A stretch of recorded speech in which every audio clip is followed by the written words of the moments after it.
Spark the brain. Spark the brain. Spark the brain. Spark the brain. Spark the brain. Spark the brain. Spark the brain. We here. Spark the brain. Spark the brain. Spark the brain. It's the third round, RPB. I don't know if they ready for this one, man. You gotta switch it up on them a little bit. You know what I'm talking about? Have a seat at the master's table. We ain't asked for no seat. We went and built up our own. You see, it's rather stable. You got 2 eyes, 2 ears, you know the rest. Look, listen, and observe, but also respect. In God we trust. It's obvious. The money ain't the root of all evil, but lack thereof. That's why they deprive you of resources. Why they focus on streams of income, at least 3 sources. We certified, we solidified.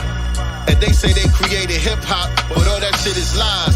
Cause every element came before the development of what we callin' hip-hop now. It's all relevant to all the topics we gon' touch on. Spoiler alert, as we play this album, ain't no club songs. Boy, that hurt, but this ain't no conscious album. It's just that real shit, that Black God mantra album. I hope y'all feel this. Spark the brain, spark the brain, spark the brain, spark the brain, spark the brain, spark the brain, spark the brain. Spark the brain, spark the brain, spark the brain. Spark the brain, spark the brain, spark the brain. Spark the brain, spark the brain, spark the brain. Spark the brain, spark the brain, spark the brain. Spark the brain, spark the brain, spark the brain. My mind is spark the brain, spark the brain.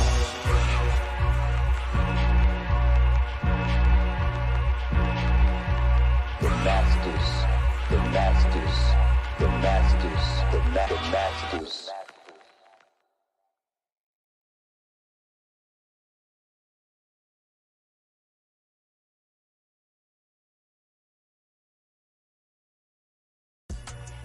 Peace. This is the Black Dot, father, author, writer, poet, MC, one half of the dynamic duo, the #1 father and son podcast, Urban X TV. I am super excited about the new release, The Master's Table, by SincereluvdaGod and RP Beats. This album is going to be crazy. It's the follow-up to The Spear and The Shield. Already know what time it is. It's got some dope pieces on it. You're going to love it. Also on the album is yours truly, The Black Dot. So you want to go to the Masters RSVP and secure your copy now. They got a bundle package. You get a backdrop, you get a poster, you get the digital download, you get the physical copy, you get a hoodie. The whole process is really crazy. So RSVP to Masters RSVP, and you can get that dope album by SincereluvdaGod and RP Beats, The Master's Table. You will never be disappointed at how dope this project is going to be. Peace. Have a seat at the master's table. We ain't asked for no seat. We went and built up our own. You see, it's rather stable. You got 2 eyes, 2 ears, you know the rest. Look, listen, and observe, but also respect. In God we trust. It's obvious. The money ain't the root of all evil, but lack thereof. That's why they deprive you of resources. Why they focus on streams of income, at least 3 sources. We certified, we solidified. And they say they created hip-hop, but all that shit is lies. Cause every element came before the development of what we callin' hip-hop now. It's all relevant to all the topics we gon' touch on. Spoiler alert, as we play this album, ain't no club songs. Boy, that hurt, but this ain't no conscious album. It's just that real shit, that Black God mantra album. I hope y'all feel this. Grace and peace, Black family. This is Peace, God. Hey, Dad. He's so good. Hey, man, I got you a new book. A new book? Check it out. Check it out. Let me know how you like it. I'll be back. Man, this Bitcoin, this Ethereum ain't doing nothing for me right now, man. Gotta find some new investments. Peace, Dad. What you doing? Peace, God. It's good. I think this book is kind of inappropriate. Inappropriate? Well, what's up with it?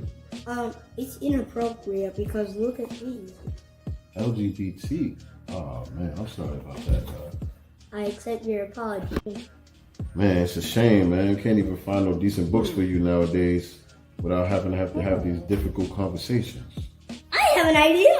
Maybe we should make a series of our own book. A book series? That is a good idea. 7 volumes. 7, I get it. 7 volumes. What should we call it? 7 the Superhero. 7 perfect. 7 the Superhero. And then maybe we could even make some bundles of it once we get to volume 3. Oh, see, now you're thinking like a businessman. I like that idea, man. A foundational Black American children's series. Perfect. Visit www.godcastbooks.com and pre-order your book today. Do for self or suffer the consequences. The wisdom of Elijah's inside of the conscientious. So I move. I think I'm here. I think I am here. I was doing a lot over here, man. Sorry about all the technical glitches and all of that, little mishaps that was happening in the beginning. I'm usually more on point and succinct with the intros and all that. But I'm here, though. Shout out to the family. What's going on with y'all? How y'all feeling? How is y'all feeling? Let me look inside the chat. Let me see who's here. Shout out to Nikki the God in the building. What's going on, beloved? Jesse Paris for Denver mayor. What's going on out there with that election, that mayor race out there in Denver, brother? What's going on? Bad Seed, B1, brother. Appreciate you tapping in. Michael Moon, B1, FBA family. Yes, indeed. Yes, indeed. We about to chop it up. How y'all like my glasses, man? I'm trying to get used to these joints. I had them for a while, but I just never really wore them because I never had glasses in my life. And so when I put them on, it just made me feel like, damn, it's like kind of overwhelming. Everything just made me feel a little woozy. I almost get a little bit lightheaded, but I'm trying to get used to it now. I'm starting to get a little bit of equilibrium with it, but I really only need them for like long distance. So right now, I really don't need them up close. But the glasses, I think they fly though. You know what I'm saying? I think the glasses is fly, but I only need them for like long distance stuff. And so when stuff is really close, it's a little bit overwhelming, and it actually makes things blurry when it's close. So I don't know. I got to get used to wearing the glasses and when I need to have them on and when I don't need to have them on. But yeah, man, that's what happens when you start getting old, I guess, man. You know, start getting up there in age. You know what I mean? Everything don't work like it used to. You know what I'm saying? But what's going on with y'all, family? Welcome to another episode of Sincere Love the Godcast. For those of you that don't know, I am the God Sincere Love. And I'm solo dolo tonight. I just wanted to hop on here with the family to do a live reaction to the discussion that I had the other night with pan-Africanist brother Omowale Africa. I believe is how you say his name, Omowale Africa. It was a good discussion. I thought it was a cool discussion. You know, we're not really calling it a debate, but it is a debate of sorts. You know what I'm saying? We have some ideological differences, obviously, the brother being of a pan-Africanist mindset, and, you know, me being on my just straight up B1 shit and describing myself as a foundational Black American. And so really how the whole thing came about, I had started following the brother recently. I haven't been following him for a long time on Instagram. I started following him recently, and I seen some cool stuff that he was posting. I don't even know how I came across it, but I seen some cool stuff that he was posting or whatever the case may be. So I'm like, I gave him a follow. And then the other day I seen he posted something about FBA calling yourself a foundational Black American being tantamount to hitching yourself to a sinking ship, i.e. the Titanic, paraphrasing. You know what I'm saying? And so I'm like, oh, really? I said something in the comment section like, what's this all about? Explain yourself. You know what I'm saying? And there was a few people going back and forth in the comments, and I had sent the post to a couple of people like, yo, you see this? And they was like, yeah, he been on that. He been on that. He a Tariq hater, blah, blah, blah. I'm like, really? Because I didn't get that from when I first started following him. You know what I'm saying? And so I'm like, let me check it out. You know what I mean? I went on Twitter and I just went on his timeline and I typed in, I think I typed in Tariq. or I might have typed in FBA, one of them. I typed in something like that and just started going through his timeline to see what he was tweeting about. And sure enough, he was definitely on the BS for quite a while. You know what I'm saying? And so I challenged him. I said, yo, let's go live. Let's go live and see if you can stand on what you said. What's going on, Black Voltron? B1 family. B1. Yeah. I know a lot of people watching the Super Bowl right now. You know what I'm saying? But I'm here. I'm here about to chop it up with y'all. And y'all here about to chop it up with me as well. And so we're going to get into the discussion that I had with the brother the other day, because I felt like in the moment, there was a lot that was missed, definitely on my part. You know what I'm saying? I'm not, a debater. Like, that's not my forte, to debate. So, like, I never been in any type of situation like that where I could sharpen my debate skills. But just the information that we going on, you know what I'm saying? I felt comfortable enough and confident enough that I could hold it down for the FBA family, even though I don't, per se have those debate skills and techniques or whatever the case may be. I'm just going with, the information and the logic. I'm just following the logic. So we did what we did. And in the moment, you know how it is. Sometimes you get in, man, Black Voltron said, fuck the NFL Super Bowl. I feel you, brother. I feel you. You know how it is, though. Sometimes, you might get in an argument with your girl, your wife, or whatever the case may be, or one of the homies or something. Y'all get into a little argument or debate or something like that. And after it's over, after it's said and done, when you walk away from it, you be like, damn, I wish I would have said this. It's always like something that you like, damn, when he said that, I wish I would have said this. You know what I'm saying?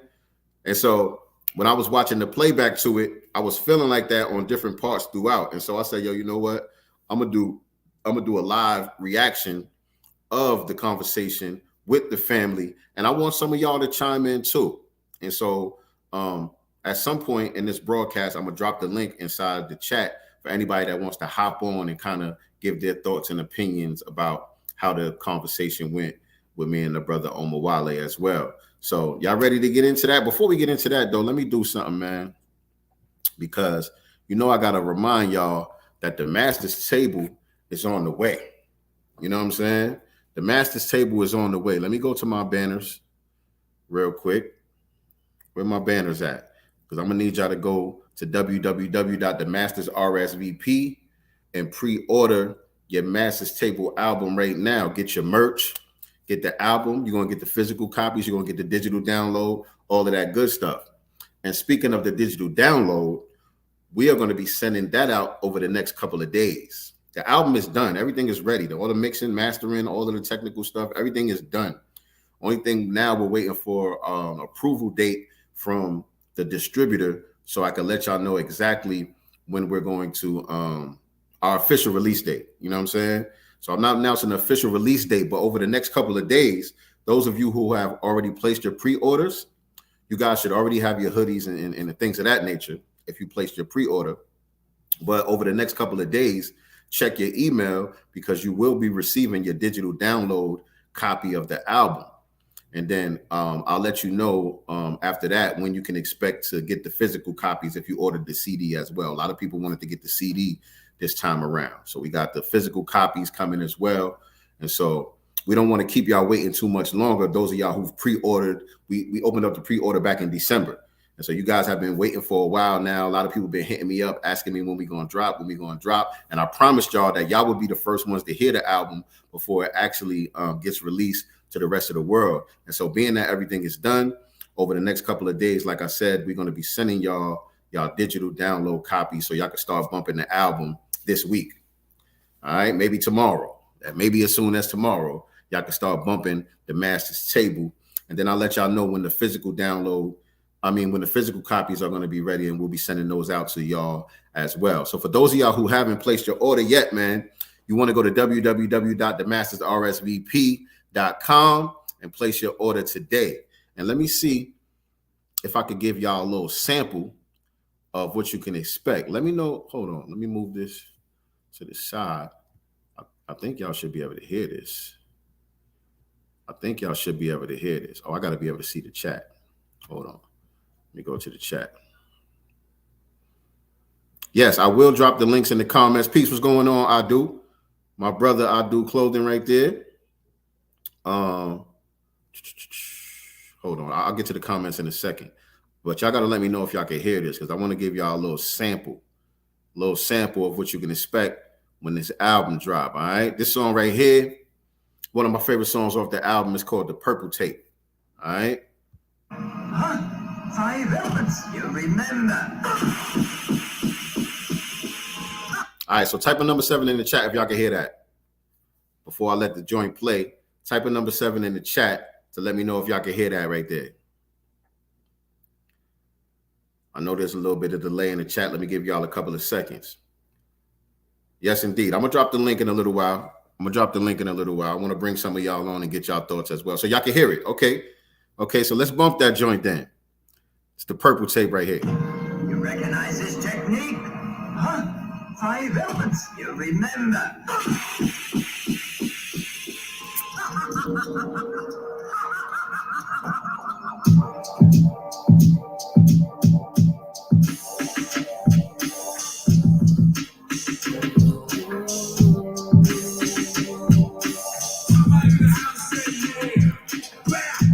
Hold the fort down, represent. Hold the fort down, represent to the fullest. I think I'm Ghostface, Raekwon, Purple Tape, Napalm. Rainy Days was a great song. 10 fire emojis, face palm, wait for him. The God takes his time. He studied knowledge itself, circa 85. Not to dwell on the past, these are the greatest times. Peace to those who survived the Ronald Reagan crime era, the sentence disparities, etc. The list goes on and on and on. It's a plethora. Too many injustices. Don't want to be redundant. If the 13th Amendment loophole wasn't enough to light a fire under your ass, then you gon' die a sucker. Don't want to unite with you. I don't want nothing from you but a lot of distance. I was overly optimistic, but everybody ain't gonna make it. It was written. Too many black girls lost, and even at the sour niggas street dreaming, would have thought that I gave you power. Watch them niggas, cause they ain't get the message. Time to take affirmative action. Peace and blessings. I think of Ghostface, Raekwon, Purple Tape, Napalm. That 23rd letter raised me right. Yeah. I think of Ghostface, Raekwon, Purple Tape, Napalm. That 23rd letter raised me right. I think I'm just a genius. Liquid swords, masters the 64 squares on the chessboard. My 8 pawns regulating the fort. My clan in the front do investigative reports. We in the 4th chamber. All I see is war and danger. Gotta label my inner demons and all the strangers. My force man got their eyes on the sparrow. And snipers on top of both castles with long barrels. The archbishop holding the double-sided blade. It's a cold world. Niggas becoming sideways. Basic instructions before leaving Earth was written in the holy tablets way before I was birthed. Let's go beneath the surface with amplified samples. High price, small reward. That ain't a wise gamble. We cover every direction. You know what that means. The strongest piece on this whole team is my black queen. I think I'm Ghostface, Raekwon, Purple Tape, Napalm. I got 5% lessons in my lyrical DNA. I think I'm Ghostface, Raekwon, Purple Tape, Napalm. I got 5% lessons in my lyrical DNA. Let me chill out. Getting a little bit hype up in here, man. Let me chill out. If I have to do a whole concert right here on YouTube. Yeah. You caught the Jizza references, right? That's another thing I'm gonna be doing too. Once the album drops, I'm gonna probably do a weekly series where I do lyrical breakdowns. You know what I'm saying? I'll bring on some of the people that are featured on the album, have them break down their verses. You know, RP will come on and he'll talk about the creative process behind the production side of it. And I'll be breaking down the lyrics to let people know what I was thinking when I wrote what I wrote. But y'all feeling that? I see the fire emojis up in the chat and all that. I see y'all, man. I appreciate it. But yeah, man, so y'all know what to do. www.themastersrsvp.com. Pre-order that joint right now. You know what I mean? We about to let that joint go any day now. All right. So let's get to it. Let me see what y'all talking about in the chat before. Let me see what y'all talking about in the chat before. Let me rewind. Let me rewind the chat real quick. All right, right about here. Boom. Okay, so y'all just greeting each other and all that. Y'all showing that FBA love in the chat. I see that. Nikki the God says she about to place her order. Nikki, you should have your hoodie already. You should have your hoodie already. I know we sent that out. You should have told him that the non-FBAs need to destroy the tentacles of white supremacy in their homelands because we don't need help destroying the head of white supremacy in America. Good point. Good point, brother. Let me see. Okay, and people were asking if I'm going to drop the link. Yes, I'm going to drop the link. Absolutely. Yes. So, all right, let's get to it. Let me share this out right here. And what I'm going to do, what I'm going to attempt to do is I'm going to play, I don't know, I think I'm going to have to play most of it to really, you know what I'm saying? Because there was a lot, you know, that was being said and a lot that was missed. And so I wanted to just pick certain bullet points of it. But when I was re-listening to it, I was getting frustrated just trying to find the parts that I didn't want to respond to. You know what I'm saying? And so there was more to respond to than not. So we're going to go through most of it. I may skip through certain parts or whatever the case may be. But we're going to go through most of it and I'll give my response. But let's get it. You sent recently, and you know, I respect most of the stuff that I see you put out there, and I was kind of caught off guard when I seen your post the other day, talking about FBA, and so I'm like, you know, what's this all about? And so, you know, a couple people told me, yeah, he's been on that for a while. And so I went on your Twitter and I just did a little Twitter search and started looking up, and I was like, oh, you know, what's up with this? Let's chop it up, because you seem like a brother to me. To have you know, your head on your shoulders correctly. You don't seem to be just trolling to a certain degree, I would say. But to me, it seems like, you know, you're a little bit too intelligent to be saying some of the things that I see you saying and tweeting and all that. So where's this energy coming from? What's the problem that you have with FBA? Well, I'll say this.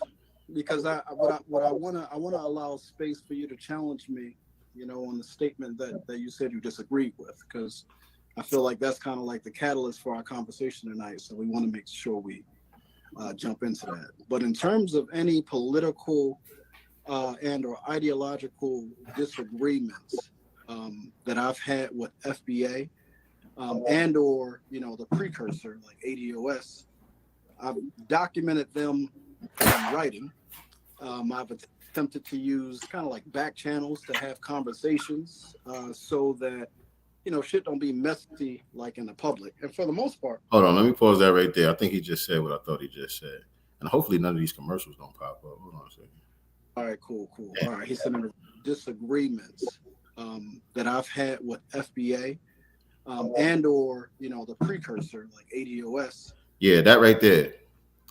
I wanted to clear that up. And the problem is what happens is during these conversations, you know, I like to give people the opportunity to, you know, explain what they're trying to say, make their point, you know, complete their thought without me cutting them off. And so that's kind of like a double-edged sword when you're in the situation, because what happens is I forget certain things that I wanted to address that you said. And somebody like him who likes to go on and on and on, you know what I'm saying, and just keep on talking and don't land the damn plane. It's like you start making several points that I want to address, and I can't remember everything. You know what I'm saying? And so when he said that, I didn't want to just cut the brother off, but we need to clear that up, though. He said FBA and its precursor, ADOS. ADOS is not the for FBA. Okay? If there's any precursor for FBA, it's what Dr. Claude Anderson was saying about us being native blacks. Dr. Claude Anderson was using the term native blacks. You know what I'm saying? Tariq Nasheed was building off of the foundation that Dr. Claude Anderson laid, not Yvette Carnell and Antonio Moore. That is not the precursor for foundational Black Americans. That is a lie. It's not just a misnomer, it's a lie. Y'all know that it's a lie. When the ADOS thing was kind to, I appreciate you, Black Voltron. I appreciate you. Appreciate it, no doubt, no doubt. When ADOS had some steam behind it, it's because most of us who identify as foundational Black Americans, which, you know, before that term got codified, we saw something bubbling up, a hashtag that was bubbling up that was revolved around our lineage, and it was about getting reparations for our group specifically. And so when we saw that, we all got behind it. We all started using the hashtag, myself included, started using that hashtag and kind of signal boosting what was being said from that camp. But it wasn't too long as time went on that we seen that their messaging and the way that they was moving wasn't something that we wanted to rock with, because it was clear that they were forming some type of political organization, and they had chapters and founders and all of these different stuff where it was like, nah, they ain't what we on. You know what I'm saying? We agree with the part about us being a specific lineage group, and we agree about the part where the United States owes us reparations, but we're not trying to be a part of no organizations. You know what I'm saying? This is not about us joining no organization. They had all type of shit where you had to sign up and all of this other stuff, all these different chapters and all this stuff. We was like, nah, we ain't on that. And so we kind of fell back from it. And that kind of took the steam from under ADOS. And that's when Tariq Nasheed kind of codified the term foundational Black Americans. But again, like I said, he was building off of what Dr. Claude Anderson was putting out there, talking about us being native Blacks. It wasn't. So ADOS is not a precursor to FBA. Let me clear that up right now. I've documented them in writing. I've attempted to use kind of like back channels to have conversations so that, you know, shit don't be messy like in the public. And for the most part, I would say for like the last 2 years or so, I've pretty much been silent on it, you know, because I see that space, I see that entire movement almost as operating as like agents of chaos, and I don't think it makes a lot of sense to attack it just ongoingly, right? Because I feel like that just adds to the confusion, right? So in many ways, I've just kind of like removed myself, but right there, I said until recently. And so I'm gonna have to clear some things up that I was saying also, because the audio was a little bit janky. And so for some reason, whenever I spoke, it was like my audio was ahead of his, even though I was responding to what he was saying. My audio was like ahead of his on the replay for some reason. And sometimes it was just a little choppy. So what I said right there was until recently, because he was saying, you know, I ain't even been talking about FBA like that. I started talking about that for like the last 2 years. And I was like, yeah, until recently, because that's the reason why we're here today. So. You know, until recently. Yeah, I made a statement. You want to say what the statement was? I'll read the statement. Like the statement said, labeling yourself a foundational Black American is akin to calling yourself a FB plantation, FB Jim Crow, or better yet, a foundational Black Titanic. Pitching your identity to a sinking ship is what happens when an African mind reaches full-blown menticide. Yes, sir. Yeah, and I stand on that. So you said you wanted to challenge me on that statement in particular. So. Absolutely. So, if us identifying ourselves, first of all, that's my main question. Like, what is the issue with us identifying ourselves specifically and separately from all these other ethnic groups? Why is it a problem for us to label ourselves and to differentiate ourselves from some of the other ethnic groups? You don't think there's anything unique and special about Black Americans? I don't have a problem with us labeling and identifying at all. Like I've never stated that I have a problem with us creating political political terms or creating names that reflect our identity and or our political aspirations. And so that right there, in my opinion, I think he's being a little disingenuous. You know what I'm saying? Because to me, it's kind of evident that he does have a problem with that in certain aspects. When it comes to foundational Black Americans, let me say it that way. In certain aspects, he is cool with it, even though other people have done the same thing for the same reasons, under the same pretenses, although they use different terms. And you'll see later on, and very shortly, that he was cool with others who have done it in the past, but it seems to have a problem with foundational Black Americans. And this is the reason why a lot of people were saying in the chat, his real issue is with Tariq Nasheed. Really, a lot of issues that people have, when people have issues with FBA, it's because they just don't like Tariq. You know what I'm saying? And I said that at some point in the conversation too. And he tried to make it seem like, you know, that was a trivial statement or whatever the case may be. But no, that's real. And I'll get into why as this conversation going on. It's ironic that he doesn't talk about FBA until the growth of FBA is far beyond the pan-Africanist movement. Right. Omowale is under the Wakanda delusion, LOL. Professor Black Truth told us that along with the rest of the new Black media. Right. Right.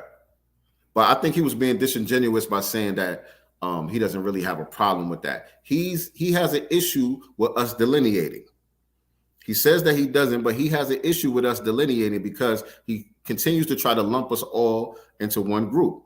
Black people globally, just lump us all into one group. And we know, you know, we're the same race, but we have different ethnicities. We have different lineage. You know what I'm saying? And so, depending on what the conversation is and what we're talking about, sometimes, you know, it's necessary to delineate. Sometimes we talk about Black people as a global thing, as one race, one racial group. But sometimes when we're having a certain conversation, it's necessary to delineate. And since we've been doing that, he has an issue with that, although he's not trying to admit it. And I think that's what made this conversation a little bit difficult also, because when I was looking at some of the tweets that he made prior, he wasn't really stating what his real issues were during our conversation. He was kind of avoiding some of the real issues that he has with FBA, because I feel like, you know, you're not going to really be able to stand on those things. I mean, some of the tweets are probably just for attention, you know what I'm saying, or looking to just grow your platform or whatever the case may be, you know, using the FBA name, because there is a lot of steam behind it, especially when you use Tariq Nasheed's name and things like that. You know, that seems to get a lot of growth for a lot of people out here. And so it could be that. It could be a case of that as well. I've never stated that I have a problem with that. What I said was hitching your identity to America is akin to hitching your identity to a sinking ship, you know, and I equated America to the plantation system, to Jim Crow, and I equated it to Titanic. So what I'm arguing here is that it's very short-sighted, and it's actually an act of political regression for us at this point in time, especially given where America is in her political journey, to attach our identity to America. I want y'all to remember that, because that's the premise of his argument in this conversation. Us hitching our identity to America is what the problem is. That's what he's saying. He's saying, I don't have a problem with y'all delineating, you know what I'm saying? But hitching yourself to America is like hitching yourself to a sinking ship, and it shows that you guys are politically inept and you don't really understand white supremacy, blah, blah, blah. This is what the premise of his argument is, right? I want y'all to remember that. I want y'all to remember that. That's what I've argued. But I've never had a problem with us seeking to create names to add clarity, right? I'm a student of Amari Obadeli, created the term New African. He said that we are New Africans because the people, Black people in this country, who are descendants of those who were enslaved in this country, we represent an amalgamation of different African groups, right, that were enslaved here. We also have admixture from some Native Americans, and due to rape and other criminality, some of us even have some European admixture. So what he said is we in America, he said we represent a new Africa. So I've never had a problem. All right, before we get into the where's your family from part, I just want to stop on that part right there. So he cited the brother Omowale Africa and his New Africa movement, right? He cited that, right? And so he's saying he understands that. He doesn't have a problem with that. I wish he would have answered the question of Africans selling Africans too. Right. So you saw, okay, so you saw it. Yeah. I mean, that's, he didn't want to talk about that for some reason. He wanted to point the finger at everybody else, but he didn't want to talk about that part of it. So he talked about, he understood what Omowale Africa was attempting to do with the New African terminology, right? But what was the purpose of what was he trying to do? What was the purpose of him doing that? And who was he talking about? I don't think this is the article that I had earlier. Let me see if I could get it right. Let me see if I could get this right. Because I want to show y'all what he said. Where is that? What article was I looking at?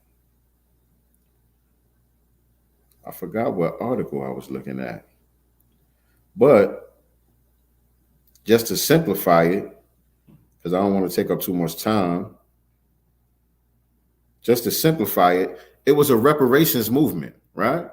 He was seeking reparations for foundational Black Americans. It's essentially the same thing. He was saying that the people in America, like he just described, the people in America who are descendants of the people who were enslaved here are a new ethnic group. He was calling it New Africans, but he was essentially saying the same thing, that this is a new ethnic group. We're not the same as some of these other ethnic groups anymore. Through our sojourn or throughout the Ma'afa here in the United States of America, what we have undergone has made us into a new ethnic group. Ethnic groups come about as a result of circumstances based on the history, the shared history and culture of a group of people, right?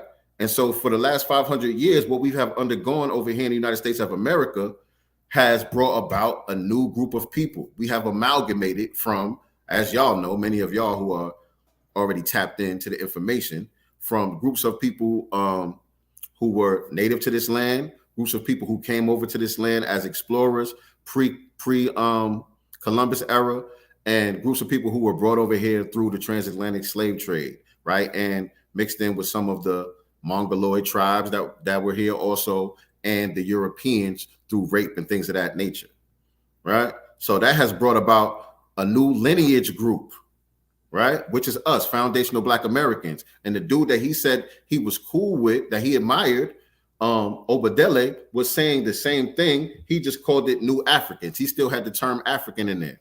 That's the only difference. But essentially, he was saying the same thing that we're saying. No different. And so later on in the conversation, I said, okay, forget about the term. Obviously, you have an issue with the term, but what about the purpose of it? What about the mission that we're trying to accomplish? Do you have a problem with that? And we're going to get into it. Let me let the joint play. And I'll read y'all comments. We represent an amalgamation of different African groups, right, that were enslaved here. We also have admixture from some Native Americans, and due to rape and other criminality, some of us even have some European admixture. So what he said is we in America, he said we represent a new Africa. So I've never had a problem with folks. Where's your family from? What was that? Oh, we started with the gangbang. No gangbang. I just want to be clear about who I'm speaking to. No, no. This is the question that I was looking forward to answering, because it's reflective of the environment that we exist in. This is like Kendrick Lamar, Good Kid, Mad City. Where your grandma from, where your daddy was gangbanging. But it's okay. It's reflective of the political regression that exists in this environment. So let's go patrilineal. My family goes back to 1784 in Georgia, just outside of Savannah. So patrilineal means my father's side. Matrilineal, my family goes back to Alabama. Now, I can't get records to go past the 1800s, but that's where my family is. My family is tied. I'm an African American. I'm an African descendant who's doing my best to survive. Right. All right. So let's deal with that right there, family. Let's deal with that right there, right? So when I asked him, where's your family from? And he said he could trace his lineage back to the killing fields of American slavery, right? Let me switch this up real quick. He said he could trace his lineage back to the killing fields of American slavery. So essentially, he's a foundational Black American, is what I said. I said, okay, so you FBA. And he stopped. He said, I'm an African American. He said, I'm not a foundational Black American. I'm an African American. But at the same time, you're saying the problem is you don't have an issue with us delineating, but the problem is we're hitching ourselves to America, which is a sinking ship. But you're adamant about calling yourself an African American. So you're hitching yourself to that same ship by saying that you're an African American. So you're hitching yourself to the Americana that you're saying is what's problematic about FBA. So that's a contradiction right there. You have no problem identifying as an African American, but if we say FBA, you're saying the problem is we hitching ourselves to America, and America is going down. Okay, African American is still hitched to America. And so if America's going down, like the brother said earlier, he said, if America is a sinking ship, what you said? He said, I wish you would have told him we're going to let the ship sink and the house burn down so we can create a new ship and house in America. And I did say that. I didn't get to finish my sentence, but I did say that. I said, well, I can't wait. I just said, I can't wait till it burns. You know what I mean? Oh, well, we ain't here to try to put the fire out. That ain't what FBA's mission is. We ain't here to try to put the fire out.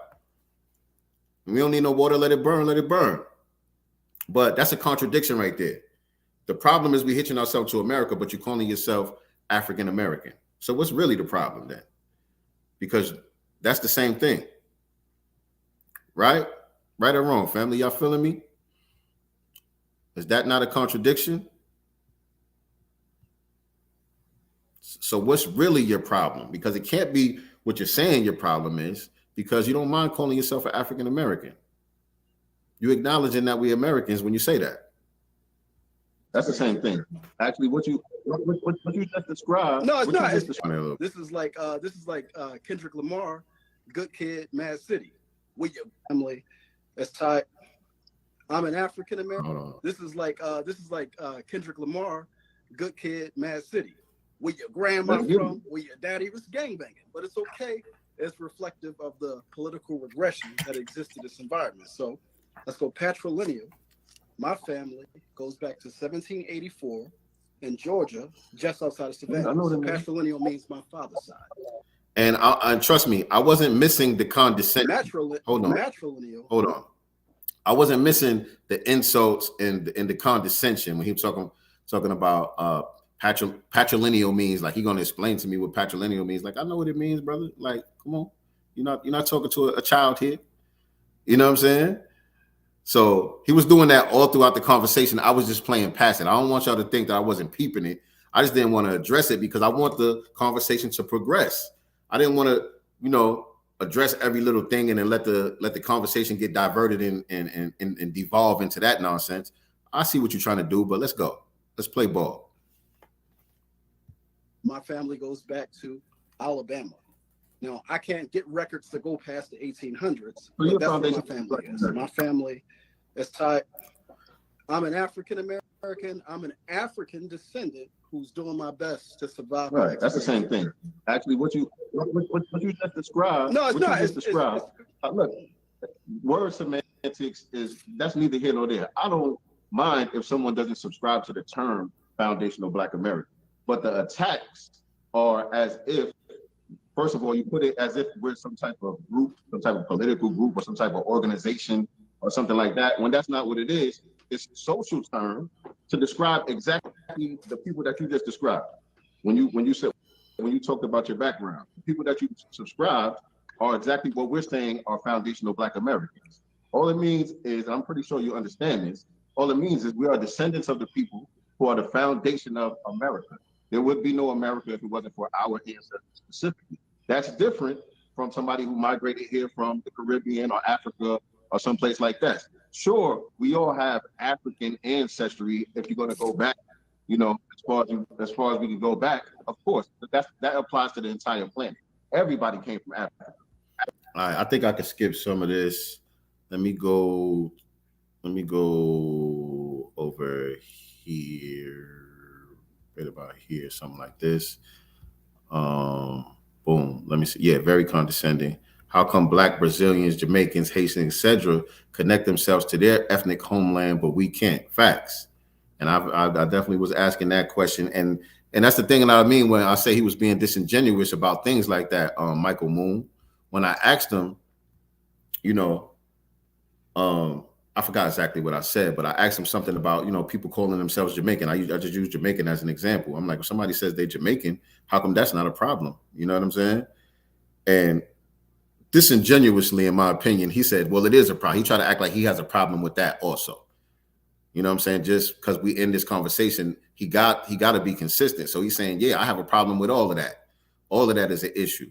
But I'm like, okay, where's your content? Where are the videos that you made? Where are the tweets that you made telling people stop calling themselves Jamaicans or Haitians or Dominicans or Brazilians or whatever the case may be, and just call themselves African? I don't see you doing that. You only doing that when we say foundational Black American. You know what I mean? So yeah. Let me continue.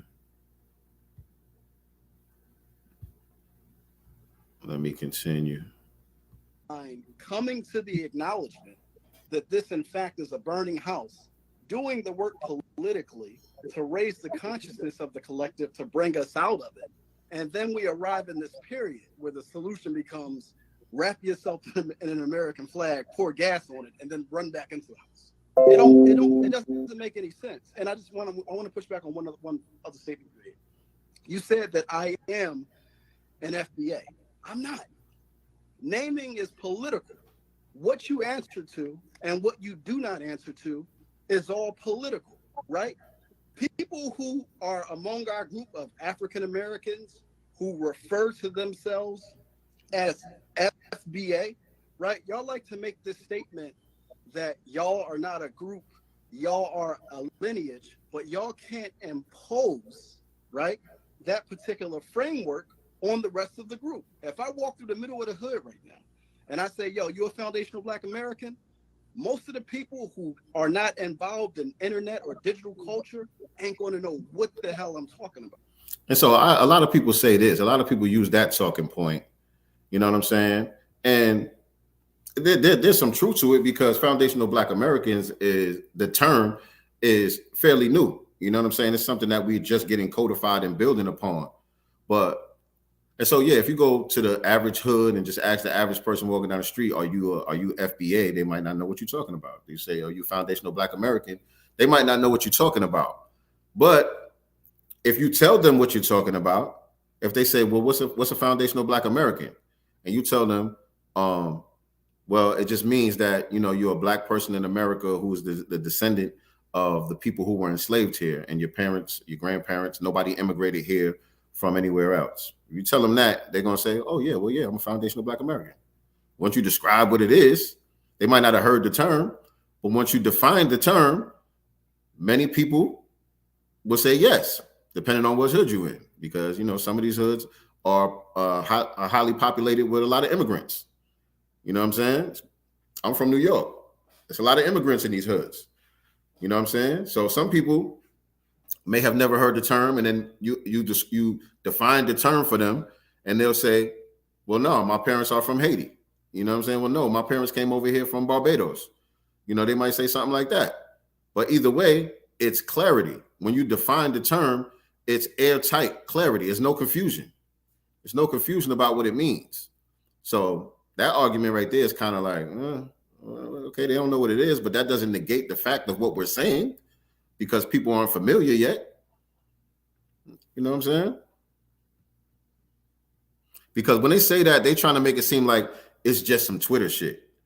This is just some shit that's on the internet. You know what I mean? But like, no, the mindset, the ideology is moving. Well, I don't want to use the term ideology, and we'll get into that on another part of the conversation as well. Not the ideology, but just the terminology and the codification is spreading. I'll say that. Not the ideology, and I'll clear up why I don't want to use that term later on in the conversation. But if I say, are you an African American? They're like, oh, yeah, I'm an African American. Because that's what And you have no problem with them saying, yeah, I'm an African American, even though that still hitches them to that sinking ship that you're talking about. That's what they know. So this change, right, in our moniker, and like I said, like I'm not against change, right? I have a list of changes that have been made, as well as their political reasoning, right? So if you look at New African, right, and Mari Obadeli, the provisional government of the Republic of New Africa, they created that term, right? Because one, is politically aspirational. They want to be able to identify a group for a political project. That project, land freedom, right? Their whole call is free to land. I'm not against that. I understand their politics and I understand the naming of New African. Malcolm X, another great example. He created an organization. He said the Organization of Afro-American Unity, right? All right, hold on a second. Oh no, this is not it. I thought I found the article from Obadeli. That's not the correct article. It's not the correct article. But if y'all not familiar with Amari Obadeli, go look him up. Go look up the New African Movement and see what their mission was. They were saying the same thing that we're saying, family. They were saying that we're a unique ethnic group over here, and the United States government owes us reparations. They were saying the same thing. Free the land. They was talking about getting the land back in the South. They were saying how the southern states were basically under occupation, but these were black lands that were under these occupations, and we need to get our land back. That's what they was talking about. It's the same thing. And so I don't understand how you respect that, but you don't respect what we're saying just because of the word African. That's all it is. You know what I'm saying? But even though you don't have a problem with the term African American, or even what he's about to say about Malcolm X right here, which I debunked on social media today. But hold on. They want to be able to identify a group for a political project. That project, land freedom, right? Their whole call is free to land. I'm not against that. I understand their politics and I understand the naming of New African. Malcolm X, another great example. He created an organization. He said the Organization of Afro-American Unity, right? So even Malcolm X used the word American. Even Malcolm X was using the word American, and he seems to not have a problem with that either. Was Malcolm X hitching himself to a sinking ship also? And I showed earlier on social media how Malcolm X was actually delineating. Matter of fact, let me stop sharing this for 1 second, and I'm going to show y'all that joint. Hold on. Let me stop sharing this for 1 second, and then I'm going to show y'all that joint. No. Instagram. Oh, shit. Okay. We go here. Hold on. Let me stop sharing this. Let me share this screen. Let me show y'all that what Malcolm was saying. Where's my profile? Okay, here you go, right here. Let me show y'all what Malcolm was saying.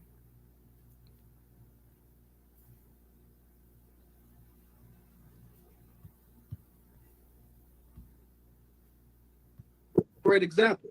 He created an organization. He said the Organization of Afro-American Unity, right? Why did he use the term Afro-American? He wasn't talking about blacks in the United States. He was talking about blacks throughout the diaspora. Blacks in Canada, blacks in the United States, blacks in Mexico, blacks in the Caribbean, and blacks in Latin America.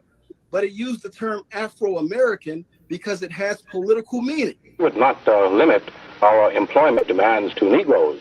I would include Puerto Ricans and other minorities throughout our country, which have been similarly discriminated against, though not for so long a period of time as Negroes. Puerto Ricans weren't enslaved. Yeah, this is a problem that stems from slavery. And this compensation, this compensation is coming to people who were enslaved by the white man for 400 years. The Puerto Ricans don't even fit into this picture.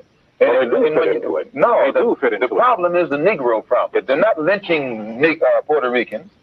If a dark-skinned Puerto Rican went down to Mississippi, he probably would be lynched too. Spanish, he wouldn't be lynched. No, they don't. It's the Negro here, and as long as he speaks Spanish or some other language, or if he ties his head up with a turban or something, he can go anywhere in Mississippi or in your home that he desires. You're not aware of the fact, are you, that African students have been arrested in our demonstrations in the South? When they speak French. When they have been mistaken for the so-called Negro in America, they've been arrested. What he wasn't talking about blacks in the United States.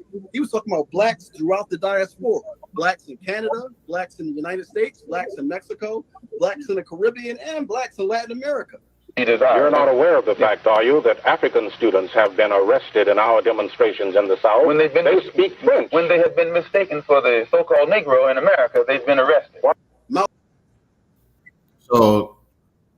So you know, just a little bit of research determined that was a lie. Just a little bit of, you know, just a little bit of typing on the Googles determined that was a lie. He said, you know, Malcolm X wasn't talking about blacks in America. He was talking about blacks over here and blacks over there and blacks over there. No, he was very specific. He was very specific about who was supposed to get compensated by the United States government. Don't get me wrong. I'm not saying Malcolm X wasn't an advocate for black people around the world. He absolutely was. I am too. I want to see liberation for black people all around the globe too. But when we're talking about what we're owed from the United States government, that's a different conversation. We have to get very specific about who we're talking about when we're having that discussion. And that's what the term foundational Black Americans, that's the problem that it solves, because everybody can attach themselves to it. You know what I mean? Again, he doesn't have a problem calling himself African American, even though it still has the term American in there. He doesn't have a problem with Malcolm X using the term Afro-American, even though it still has the term American in there. So it's still hitched to the sinking ship that he's talking about. But furthermore, the term African American and even Afro-American, it doesn't bring about enough clarity. It's not specific enough, right? Because my brother Adu, who is in the chat, his family is from Ghana. He's still an African American. He qualifies as an African American or an Afro-American.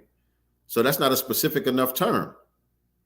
We have to be very specific about who we're talking about when we're talking about who's going to get this compensation, right? And so that's where the term foundational Black American comes in very handy. I remember this debate vividly. That coon was hella sassy. You seen him? He's like, and speaking French. And he seen him, see how he was shaking his head? And they were speaking French. He was sassy as hell. He was like the back in the days version of Roland Martin. That coon, Malcolm X was tearing his ass up. Malcolm X was tearing his ass up. He was the back in the days version of Roly Poly. That's who he was. Old sassy ass nigga. All right, hold on one second. I'm gonna drop the link in a minute. Let me see where we at right quick. Why did he use the term Afro-American? He wasn't talking about blacks in the United States.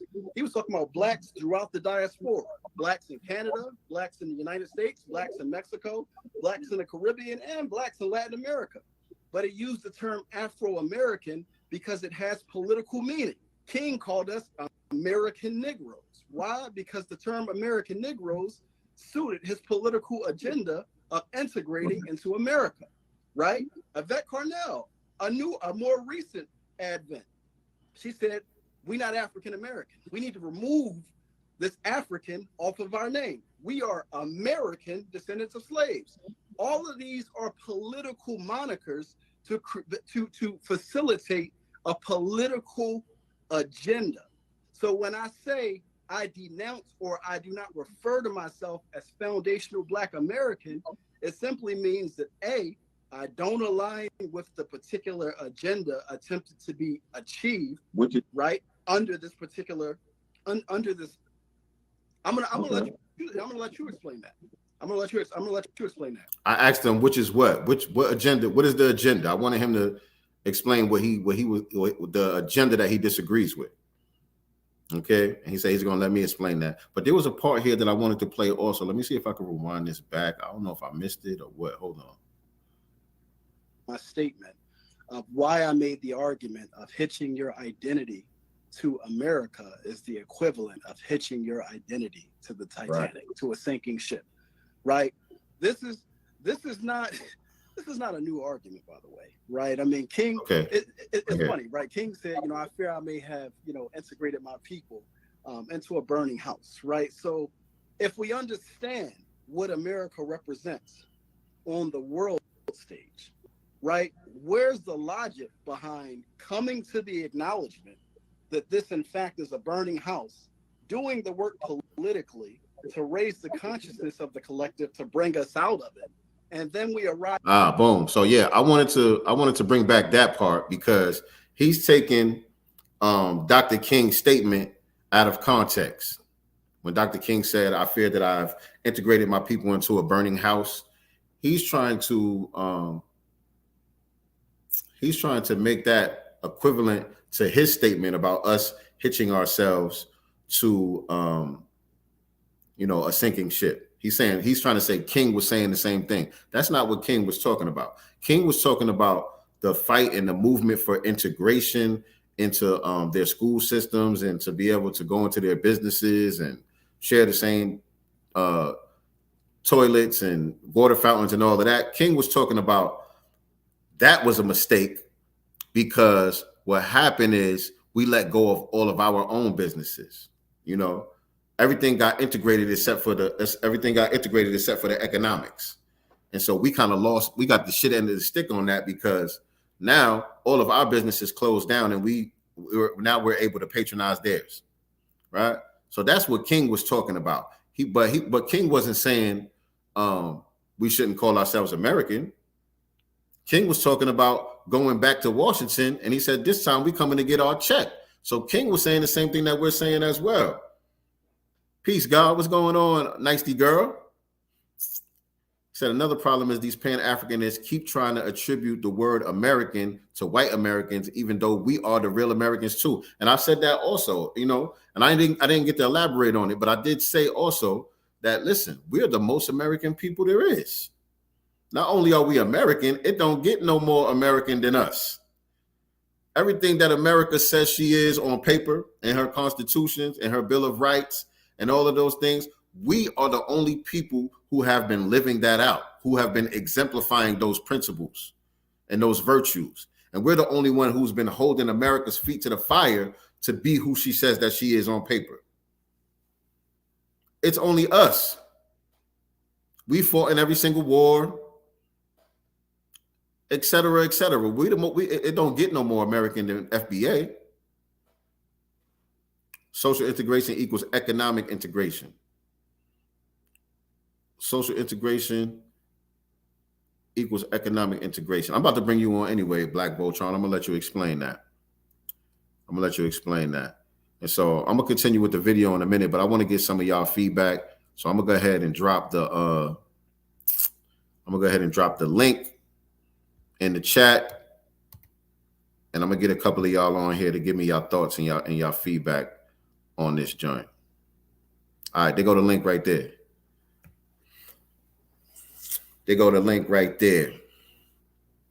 All right, in the meantime, family, make sure that y'all like this video.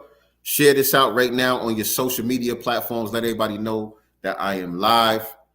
If you're not subscribed to the YouTube channel, make sure you head on over to the YouTube if you're watching this on Facebook or Twitter and hit the subscribe button and click the notification bell so you can be reminded whenever we go live with new episodes of Sincere Love the Godcast.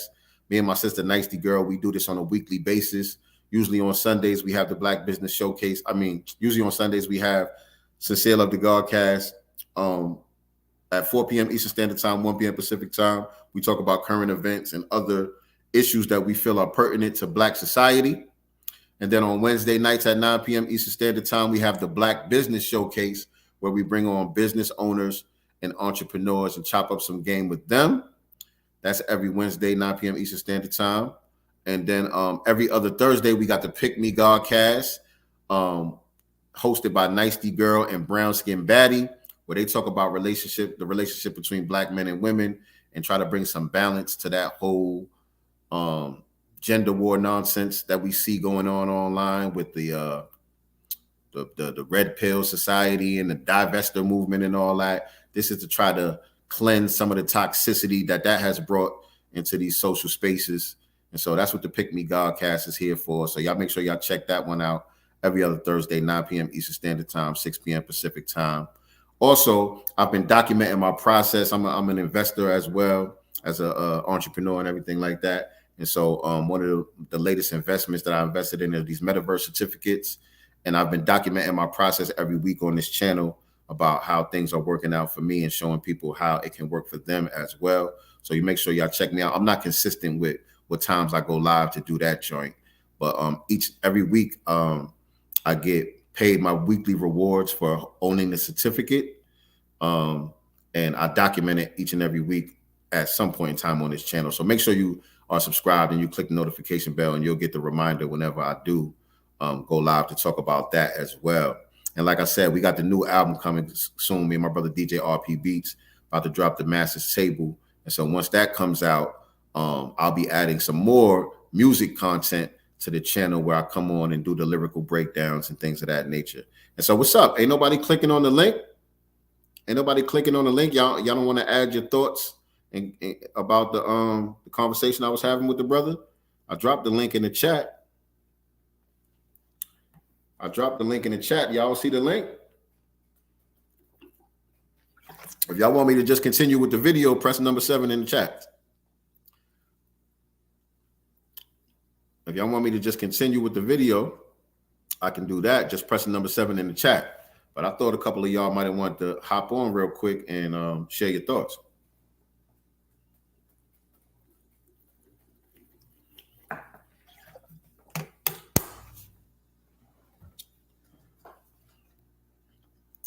Let me know what y'all want to do. Okay, that's 2 7s. Let me get one more 7 and we're going to keep it moving. Because I know Black Voltron was asking me to drop the link earlier. I don't know if he's still on here. How much water? I'll be drinking mad water, man. This is almost done. This is almost done right here. Almost finished. I'll be drinking mad water. This is a gallon. I usually drink at least one of those a day. All right, we're gonna keep it moving. They go to third 7 right there. We're gonna keep it moving. All right, let's continue on with the video. In this period where the solution becomes wrap yourself in an American flag, pour gas on it, and then run back into the house. It doesn't make any sense. And I want to push back on one other statement you made. You said that I am an FBI. Okay, I played this already. Let me skip. I played that already. Let me go over here. This is 112. Okay, so that's way ahead. I think I might be a part 2. That's one part 2 that I wanted to address too. Foundational Black American is not a political term, actually. Foundational Black American is just a social term. That's why we skip that. The ideological and/or social framework that's manifested in like what? Like what? Okay. That's why I brought the text out. I was talking about it before you got online. John Henry Clark, African World Revolution, right? And one of the particular issues that I have with folks who call themselves FBA, right?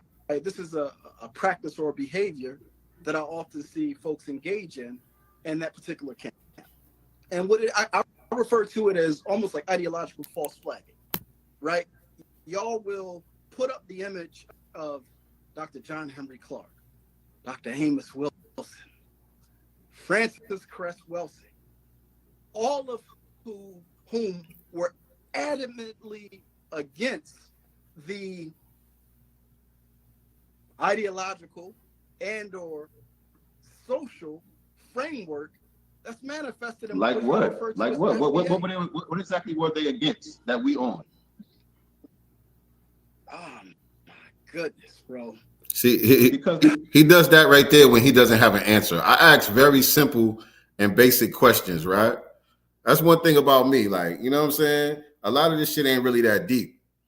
And so a lot of these brothers, you know, they like to get all, you know, they get on their Oswald Bates shit. When you know, brother, and they start using all the big vocabulary words and all this stuff, it's no need to do all that.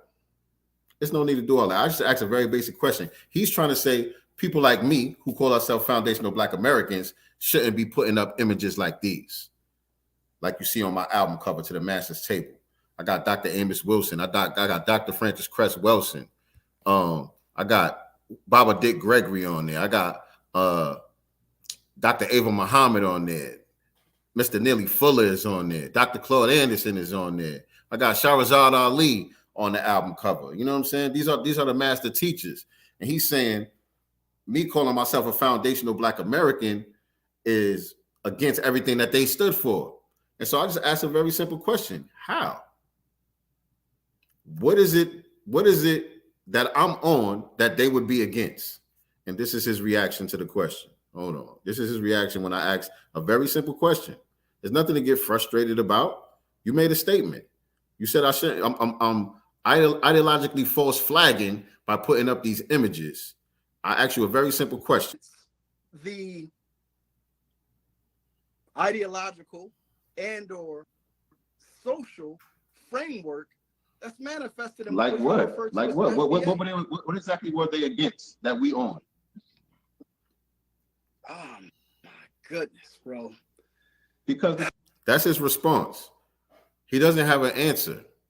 You're saying I'm ideologically false flagging by putting up these images while simultaneously calling myself a foundational Black American. You're saying me calling myself a foundational Black American is a slap in the face to these people who I'm lionizing. And so I said, okay, how? Tell me how. Please explain to me how. And it's like, oh my God, bro. Oh man, he does that a lot. All that, like this dumb Negro. Like, oh man, I can't, it's hard to talk to this dumb Negro. You know what I'm saying? And I played past that. You know what I'm saying? He was doing that a lot, but I didn't feed into that at all. You know what I'm saying? I don't feel no type of way about it. You know what I'm saying? You assume that you just know so much more than me, or that your knowledge is so much superior to mine and all that. It's like, okay, cool. Since your knowledge is so superior, you got all the books and all of that stuff. Just answer me that simple question. Just answer me that simple question. What is it that we are on that they would be against? He doesn't have an answer. The thing about that is, let me just say this. But the thing about that is, let me just say this. Let me just add this. There are many people within the sphere who embrace the term foundational Black American, who've actually sat at the feet of some of the people that you just named. What does that mean, bro? What I'm saying is,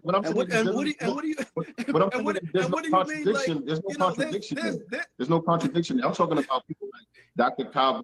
I'm talking about people like Professor James Small.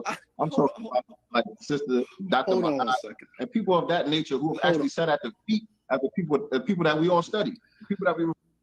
Right. So my audio is a little choppy right there, but I was just saying, like, okay, if there's an issue with it, he was not frustrated. He simply had no response. Facts. Peace. How you doing? Some chick named Star. She said, I'm wearing mine now. Shout out to some chick named Star. She got on that Master's Tables hoodie right now. You know what I'm saying? Yeah, so I just asked a simple question. What is it that we on that they would be against? And furthermore, how is it that there are people like some of the living master teachers, those who are still among us, because we can all make assumptions about, you know, what Dr. Amos Wilson would have agreed with and what he would have not agreed with, what John Henry Clark may have agreed with and what he might have been against, and, you know, Dr. Ben and others who are no longer with us. We could all make assumptions that if he was here, he would be on our side of the argument. But we don't know that, right? They're no longer here to speak for themselves. But the master teachers who are still among us, many of them, okay, I see you, Black Voltron. Give me 1 second. The master teachers who are still among us, many of them embrace the term foundational Black Americans. They see what we're trying to accomplish by utilizing it, and many of them have helped to signal boost the message. And then I cited Dr. Kaba, I cited Professor James Smalls, and I cited Dr. Ma'at, just as an example. So I'm saying, how come these people who actually sat at the feet of the people you're saying we're spitting in the face of don't see a contradiction and don't see a problem with what we're saying and what we're doing? But they actually studied at the feet of these people. I would give them more credibility than I would give you just because you read the books. I read the books too. I read the books. I listened to the lectures. You know what I'm saying? I've even met some of them in person. You know what I'm saying? And so who are you to say what they would agree with and what they wouldn't agree with when we have some of their students among us who are aligned with us?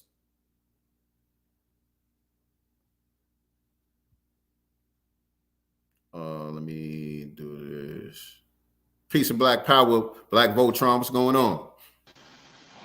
Hey, good afternoon, Big B. One salute to you. Sincere love to God. Yes, Peace and indeed. black power and reparations to you too, bro. Absolutely. What's your thoughts, man? Well, I've seen Omowale in other spaces and stuff, other not Twitter spaces, but on YouTube and stuff. And he's heavily into the pan-Africanist thing. It just seems right now, man, it's like we're in transition. We're in flux, and what they're stuck to is the old pan-Africanist theory, and they're not willing to adapt and change. We've already moved on and changed. We've decided to delineate and set ourselves apart from other black people. So by saying that we are our own ethnic group, which we are, even he explained who we are. He just doesn't like the term foundational Black Americans because Tariq made it up. It seems like that's what a lot of people are up on. Well, I don't want to use foundational Black Americans because we Africans. We're not Africans if we've been here over 500 years. And we're amalgamation of different tribes, cultures, the breaking process of the institution of slavery, then became descendants of freedmen and went through Jim Crow. We are a totally different culture, and we've proven it by giving the world everything how it relates to black people. We are black culture. We're the preeminent, the preeminent creators and innovators of what black culture, what people are and mean. I mean, I saw somebody on Twitter today put down the list of like, okay, if foundational Black Americans don't have a culture, then why everything culturally is related to foundational Black Americans? Nobody don't want to answer that. The process we went through, our cultural influences have shaped not only these United States of America, but it's shaped the entire planet, the globe. Okay? To call yourself African, we're 500 years removed from that. We are our own people. And to me, I use foundational Black Americans because it's appropriate. I'm not a complete African. I couldn't get with the All African People Revolutionary Party, especially out here in Oakland, Uhuru House and stuff like that. They use African. Then when you meet actual Africans, first thing they tell you is, nigga, you ain't, you know African. I'm an African American. You know African. And you think about it, you're like, you're right. I'm not. I'm a descendant of American slavery. I'm a descendant of freemen. Just like you ain't, I'm no African. You really ain't no American. So we need to embrace that term. And that. Let me say this too. Yeah, go ahead, bro. The thing about that is too, not only are we FBAs, not only are we 500 years removed, but also you have continental Africans today who don't identify as African. They say they are Hausa, or they are Yoruba, or they are Zulu. They identify with their tribe first. And then second, they identify with their nationality. They'll say I'm South African, or I'm Zimbabwean, or I'm Kenyan. You know what I'm saying? They don't say I'm African. And when you go to these RBG conferences, and I have been to them, I performed at them and all type of stuff. I got respect for a lot of Pan-Africanists. Everybody that is a Pan-African is not on this type of nonsense. Let me just say that. But when I go to these RBG conferences and festivals and stuff, there are no Africans there. Only people that are there are foundational Black Americans and Jamaicans. Other ethnic groups, there may be one or two here and there, but it's mostly foundational Black Americans. And then secondly, you'll see a lot of Jamaicans, like Rastafarians or whatever the case may be. That's who's at these RBG conferences. It ain't no Nigerians there, ain't no Ghanaians there, or South Africans. What's ahead, brother? Yeah, they seem like the actual Africans are trying to identify with being a white American. Right. That's the first thing, or white European. They're more concerned about that than being African. So in a way, it seems like, Pan-Africanism is trying to kiss African ass to the Africans who are trying to kiss white European ass. It's backwards to me, at least to me. I don't know how you feel about it. To me, that's ass backwards. Why am I going to kiss the ass to somebody trying to kiss the ass to somebody who's trying to kiss some ass? When I could just be who the hell I am. The originator, foundational Black American. and the trend is going to follow us.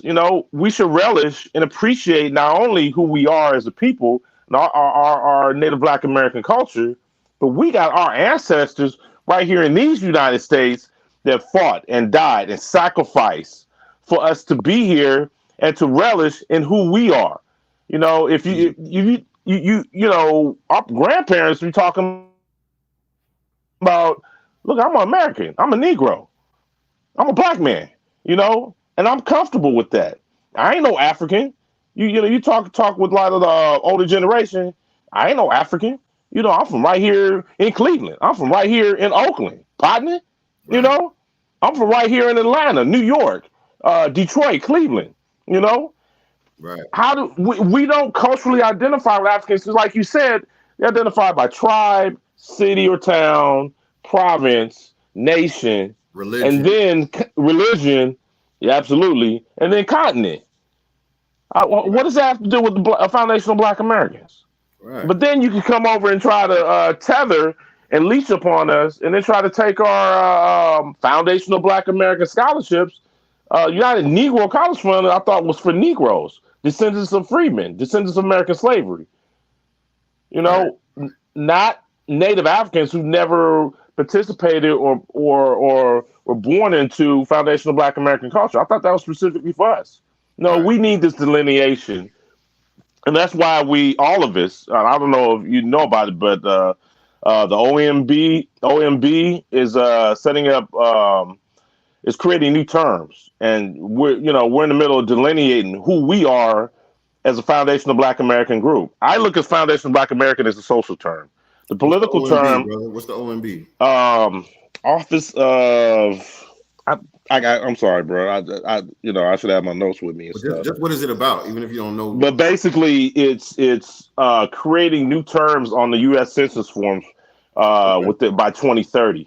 Okay. That how we just have African American / Black, and they throw all of us as one big ass nigga, whether you from South Africa, Nigeria, Europe, here in the United States as one big old black person. Yeah. We're gonna delineate foundational Black American / descendants of American slavery, descendants of freemen, Nigerian, delineation, straight delineation. We need South African, somebody who's from the Caribbean, Haitian, Jamaican, different classifications, just like they do Hispanics, just like they do European whites. We have to have that. That's necessary because for a number of reasons, you know what I'm saying? So the number one reason that I see right off top is to get some of these statistics straight, right? So we can see exactly what our standing is in this country when it comes to economics, when it comes to social issues, when it comes to education, when it comes to crime, you know what I'm saying? When it comes to certain accomplishments and things of that nature, we got to get these statistics correct and say, okay, who exactly are you saying is committing all these crimes? Because some of these Negroes got some big foreheads. That Klingon level forehead and shit. It's like, nigga, that ain't me, man. My forehead ain't that big, nigga. Come on. Especially with the bad hairline and stuff like that. But yes, it's like the foreign Black people want to, celebrate and take our Black accomplishments, our good Black accomplishments, but they want to leave the negative crime aspects to all those bad American Black people. When the opposite is actually true if we break down the numbers. There's more foreign crime than there is, that they're actually showing on TV and in the white mainstream news media, but they don't want to show that. It's the white supremacist imperative.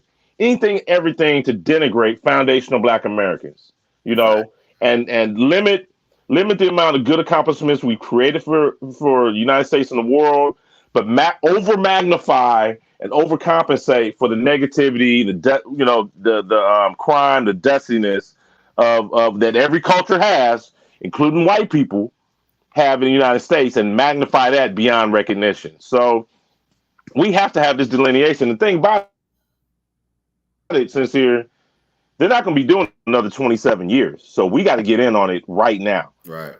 So if we don't participate in this OMB delineation designation of who we are, separate from domestic Black people who are foundational Black Americans, from foreign Black people or descendants of foreign Black people, we won't have this opportunity. And be honest with you, to me, either we get it in now or we're going to be erased as a culture and ethnic group, ethnic cleansing at its best. I'll land on that. I agree, man, and I got to do some research on that and see what we can do, on the grassroots level to try to get that done, because that's important right there. But let me play some more of this video. Refer to as teachers. Okay. There's no contradiction in there. There is, but what I don't want this to turn into, right? I don't want to turn this into me going at Dr. Muhammad or Dr. James Small or Dr. You're like, that's. Let me fast forward there. Of ADOS on record, I was hold on. Direct or educate different groups developed within Black America. Like, I don't have a problem with that. But what I'm but hold on 1 second. And what I'm saying is that the people who you just mentioned don't have the lens of somebody who has the proximity that I have. I was the first. So when I pointed out Kaba Kamene and Professor James Smalls and Dr. Ma'at, I was saying, these people are the students of some of these scholars that you are saying would disagree with us, and their students seem to agree with us. They rocking with us. And he was saying they don't have the lens because they basically not tapped in. If they were really tapped into the conversation, they wouldn't be rocking with us. And that's just false. That's false all day. We know Dr. Ma'at, she got her own channel. She's all the way involved in the conversation. She does her own content on the conversation, brings all different type of people on her platform to speak on it. My brother Raheem Shabazz, he said he talks to Professor James Small on a regular basis. And I know he's in constant contact with Tariq Nasheed as well. He's involved in the events. He was at the FBA rally. He's going to be at the expo, I believe. Same thing with Dr. Kaba. You know what I'm saying? My brother Ses Fifth, he rocks with Dr. Kaba heavy. Young brother, they're tapped in with the younger generation who are out here on the grassroots doing this work. So they're not out of touch, as if he's trying to say. They're not out of touch at all. They know exactly what we're talking about, and they rock with us. The first person to put a critique of ADOS on record. I was the first person to put a critique of FBA on record. At one point, Tariq and I, we followed each other on Twitter, and I tried to, reach back channel to say, yo, bro, like, you seem like you negating everything you once stood for, but that's neither here nor there. I think that's part of the delusions of grandeur too. Talking about he was the first one to disassociate himself with Tariq Nasheed. I mean, you wasn't really associated with him like that to disassociate in the first place. But I don't know if you proceed, the Dr. Umars and what's the other Morris brother that was on Hidden Colors 1 or 2, I think. I forgot. There's a couple of other people that. You talking about Sarnetta? No, not Sarnetta. Sarnetta, I think they still cool. I think he did Sarnetta show the other day. But on Hidden Colors 1, he had the Morris brother. Okay. The Locks, something Bay. Not Tahaka Bay, but one of the other bays. Y'all know, some of y'all in the chat know who I'm talking about. But I'm just saying, I think they had more of an association with Tariq Nasheed publicly and disassociated themselves before this brother. He talking about, I'm the first person to publicly disassociate myself with Tariq Nasheed. What does that mean, dude? You know what I'm saying? Sincere, know what I'm getting, man? I'm getting some hater vibes, to be honest with you. Right. It seems like, he's been in the Pan-African space for a while, but because Tariq Nasheed came out with Hidden Colors, he's up here mad because he wasn't the first one to come out with it, or wasn't original enough or creative enough or have the drive enough to actually compile all this information into one source that we all can connect and feed off of. And it just sounds like regular old hating ass nigga shit. To be honest with you, it sounds like this. All the big fancy words he used. This comes out to some street shit. Nigga, I'm hating on you because you're doing better than me. You got more respect than me. The people love you more than me. And this some bullshit, nigga.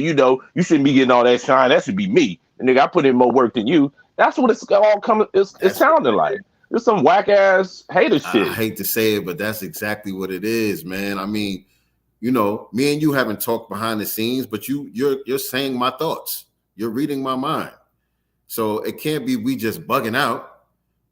We just coming to the same conclusion coincidentally. It's like that's exactly what it is. You think you're supposed to have the influence that Tariq has.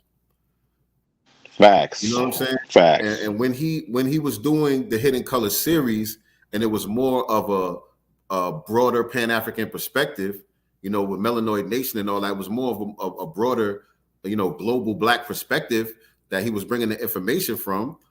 You was cool with it because it aligns with your ideology and also whatever you're trying to build, and a lot of this has to do with economics as well. You know what I'm saying? Because this is kind of your bread and butter.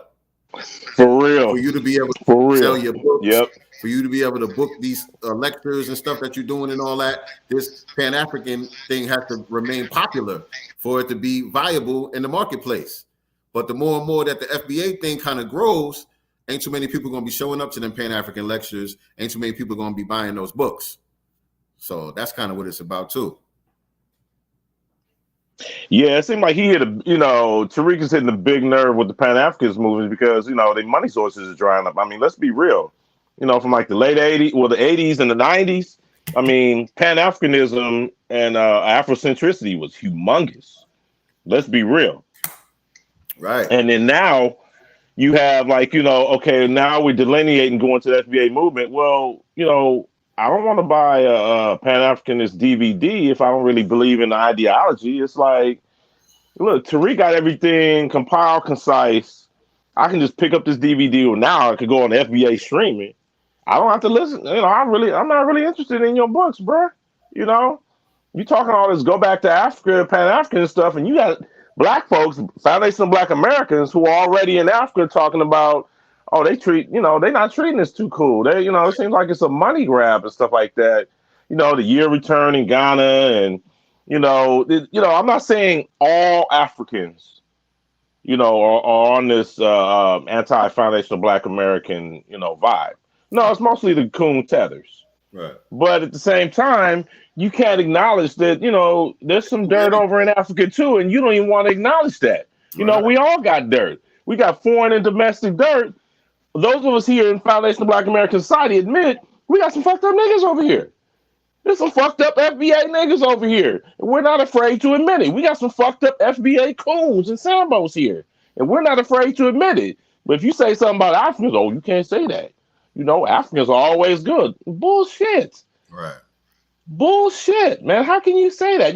Now you insulting our intelligence. You know, like we dumb. That's the vibe I'm getting. That's exactly what it is, man. It's damn. How the hell am I supposed to sell all these damn red, black, and green kufis I got? How am I supposed to sell all these damn red, black, and green flags I got? I got all this inventory. I can't even get rid of it now because of Tariq. Where's Tariq getting all this cash?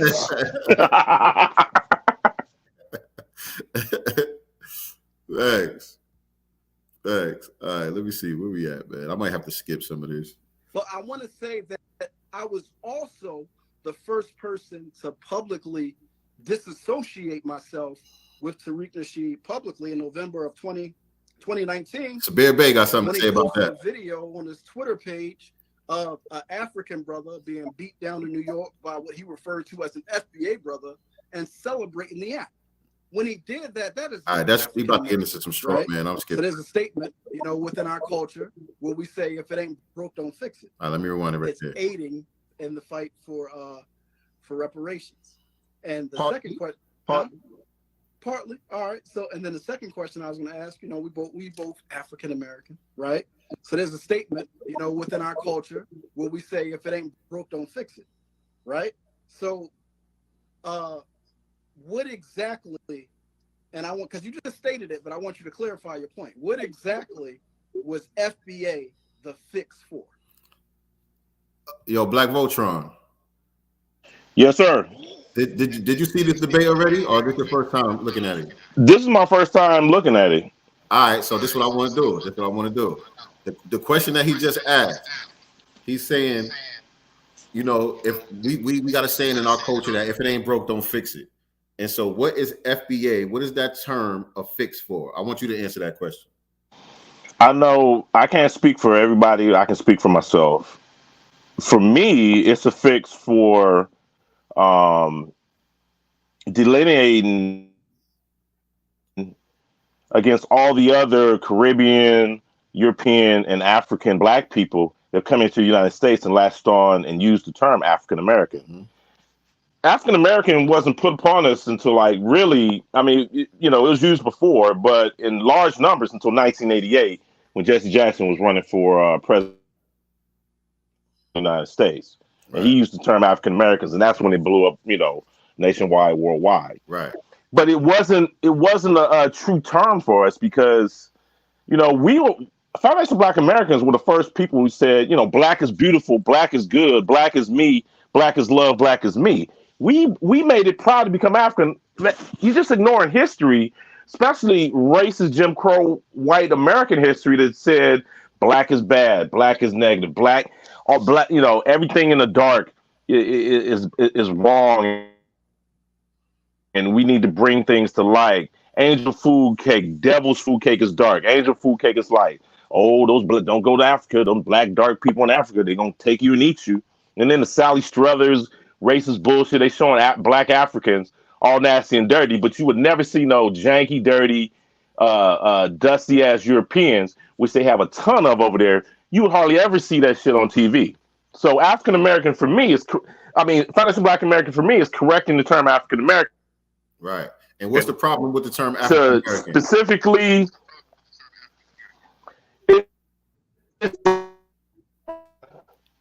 anybody breaking up. Can be African. Shit. Oh, I'm sorry. Can you hear me? I need you to hold on. I need you to repeat what you just said because you broke up a little bit. Okay. Can you hear me now, bro? Yeah. Sincere, can you hear me? I said Elon Musk is technically African American too, from South Africa. Okay. He's white as the driven snow. So is Charlize Theron, white as hell. She's African American too, if we get to it. So now we're really going into ethnic cleansing and erasure of us as a culture. I mean, you calling white people Black people? Right. What kind of illogical nonsense is that? No, all these people can be African American. But and take the benefits and take the designation of what an African American can be, but instead of the true African Americans, what their original term was for, which is us, descendants of freemen, descendants of slaves, foundational Black Americans. Anybody can be African American now, which means nobody can be an African American now. No, foundational Black American is very, very specific, very specific. Hey, family. That's why I use both terms, foundational Black American and descendants of freemen. You're right. It's interchangeable. But family, like this video, man. Like this, share this, all of that good YouTube stuff. Make sure y'all doing that, man. Boost this video into the algorithm. But I wanted you to answer that question because, like I said, this is your first time seeing this conversation. You hadn't seen it prior, so you don't know what I said, right? But I just wanted to make sure that, what I'm saying is pretty much codified. We on the same code because that's the same answer that I gave. Because that is wow. Because that is the wow. The code is the leader. Yeah. No, this is my first time seeing any of this. I've been working my butt off for the last several months. So right. I've been kind of Black media spaces. So yeah, this is my very first time of seeing it. So hey, the code is the leader, bro. FBA was the fix for the broad and ambiguous terms that we've accepted over the decades and centuries that have worked against us. In order to achieve what? It's a counter from people being able to tether themselves to us. People that look like us, that migrate over here and blend in with us, and they get in political spaces and they start speaking for us, saying what we don't deserve and what we don't need. That has become a major problem. We see it all throughout the political spectrum, both sides. Let me ask. And that's another thing too about this. If y'all notice, if y'all pay attention to the nuances, hardly ever do I butt in when he's speaking. But I'm barely able to finish my thought whenever it's my turn to speak. You know what I'm saying? And I practice allowing the person that I'm speaking to, I practice allowing them to speak because number one, I want to get an understanding of what they're saying. And number two, that's just my personality. I'm just, I'm a laid back kind of dude. You know what I'm saying? But every time I start talking, he wants to butt in and cut me off and kind of derail, and I forget what I'm trying to say. You know what I'm saying? That's the reason why I'm doing this reaction right here anyway, so I can get some clarity on some of the things that I was trying to say where I didn't get to finish my thought. But I think I'm about to skip some of this right here.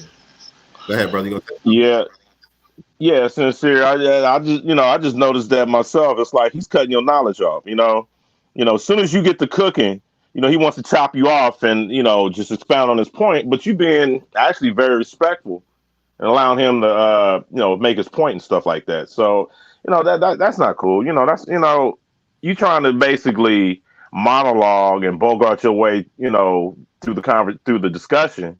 It's not really being a true discussion. You just want to get your point made. And damn what the other person is saying. So that's another form of being disingenuous, man. Right. Not cool. Not cool. Right. Let me see. Let me finish answering your question. Okay. You have people all throughout the political spectrum, all up in the Congressional Black Caucus and all of these other groups that are supposed to represent us who are non-foundational Black Americans. And they work against us. They are diametrically opposed to what we're trying to achieve. And so he said, okay, the problem is these terms that we're using, everybody fits under these same terms. If we call ourselves African American, well, shit, Elon Musk is an African American. What's the difference? All right, so let me just ask a follow-up question, right? So, and I really wasn't done cooking, but again, it is what it is. Let me fast forward a little bit. Let me see where we at. And your logic ain't adding up. Okay, hold on. You just hold on. Then they would give us what we're supposed to get. No, this is a game that they've been running. Let's do this part. Intangibles that we are supposed. What is it exactly that we need them to be able to distinguish us between others for? Like, what is that going to help us achieve? So reparations is absolutely on the top of the list, but that's just part of it. All tangibles, policies, and benefits that we're supposed to get from this government that end up going to everyone else except us is what we're advocating for, is what the differentiation is for. So, if I understand you correctly again, right, because we're going to walk this down slowly. Let's do it. The benefit. That's more condescension, by the way. All this, we're going to do this real slow and I'm trying to act like you're just so much brighter. You're the smartest nigga in the room. All of that is condescension. I play past all of that. It's and tangibles that we are supposed to receive, we haven't received because they haven't been able to properly identify us. Not because they haven't been able to properly identify us, because they've been running the game. It's not like if they knew who we were, then they would give us what we're supposed to get. No, this is a game that they've been running. This is a strategy that they've been running by using these broad and ambiguous terms that they know they can lump all these other people into. We just didn't peep game for a long time. We were saying, okay, we all Black, we all the same, we all supposed to get this. But now your reasoning and your logic. But hold on, now your reasoning and your logic ain't adding up, because you just hold on. Hold on. No, it's not off at all. Show me where the math is off. I'm saying my math is off. All right, I can do that. You just made the statement that the problem was we're not getting the resources, tangibles, go down the list of things that would be given to us because the moniker that we're under is broad and ambiguous, is the term you use. So the fix to that problem becomes to create a moniker so that we can be distinguished, and now they can know who we are. But then you stated that them knowing who we are is not going to get us the resources. So again, what did it fix? That's not what I'm saying. Right. Because I'm not trying to say that, oh, the white supremacists, they just making a mistake. They mistaking us for the tethers. No, the white supremacists know exactly who we are. They understand, they've been understood the differences between the ethnicities and all of that, and they play on it. They use that as a weapon. They already cultivated these mindsets on the continent and all of that. and funneled these people over here to work against us.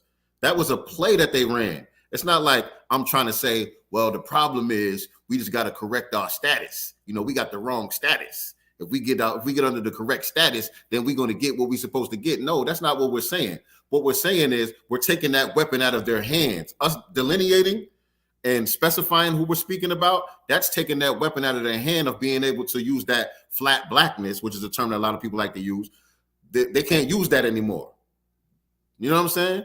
That's what I'm trying to explain. But he's trying to make it seem like, oh, we're just trying to change our name and kind of appeal to the moral consciousness of the white supremacists, and they'll do the right thing once they realize that we're not just one big Negro. No, fam, it's not what this is about. Hey, Sincere, I'm you know, it's not. In addition to that, you know, he's also being kind of disingenuous. I mean, you know, he's a smart brother. He's a learned brother.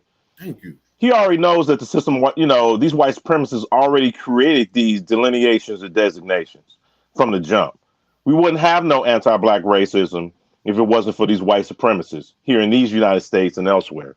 So to say that, you know, you're just trying, you know, we're just going to delineate so we can kiss ass to get more resources, that's BS.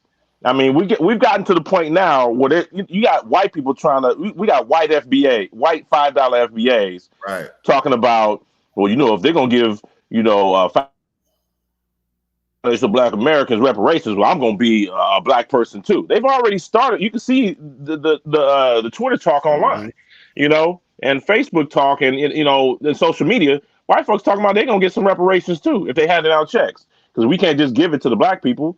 I mean, why do we have the term minority right now, when the whole purpose of the Civil Rights Acts of 1965 was to help right the wrongs of the institution of slavery and Jim Crow here in these United States, and before the United States was created, for specifically foundational Black Americans? Why are white women considered a minority when they're the largest ethnic demographic group here in the United States? Right. How are they a minority? And they're the biggest one. There's more white women here in the United States than any other group. How all of a sudden they're a minority? It's the trick bag all over again. So no, we're going to delineate. No, we are foundational Black Americans. We're our own, as Dr. Carl Anderson said, our own unique ethnic group.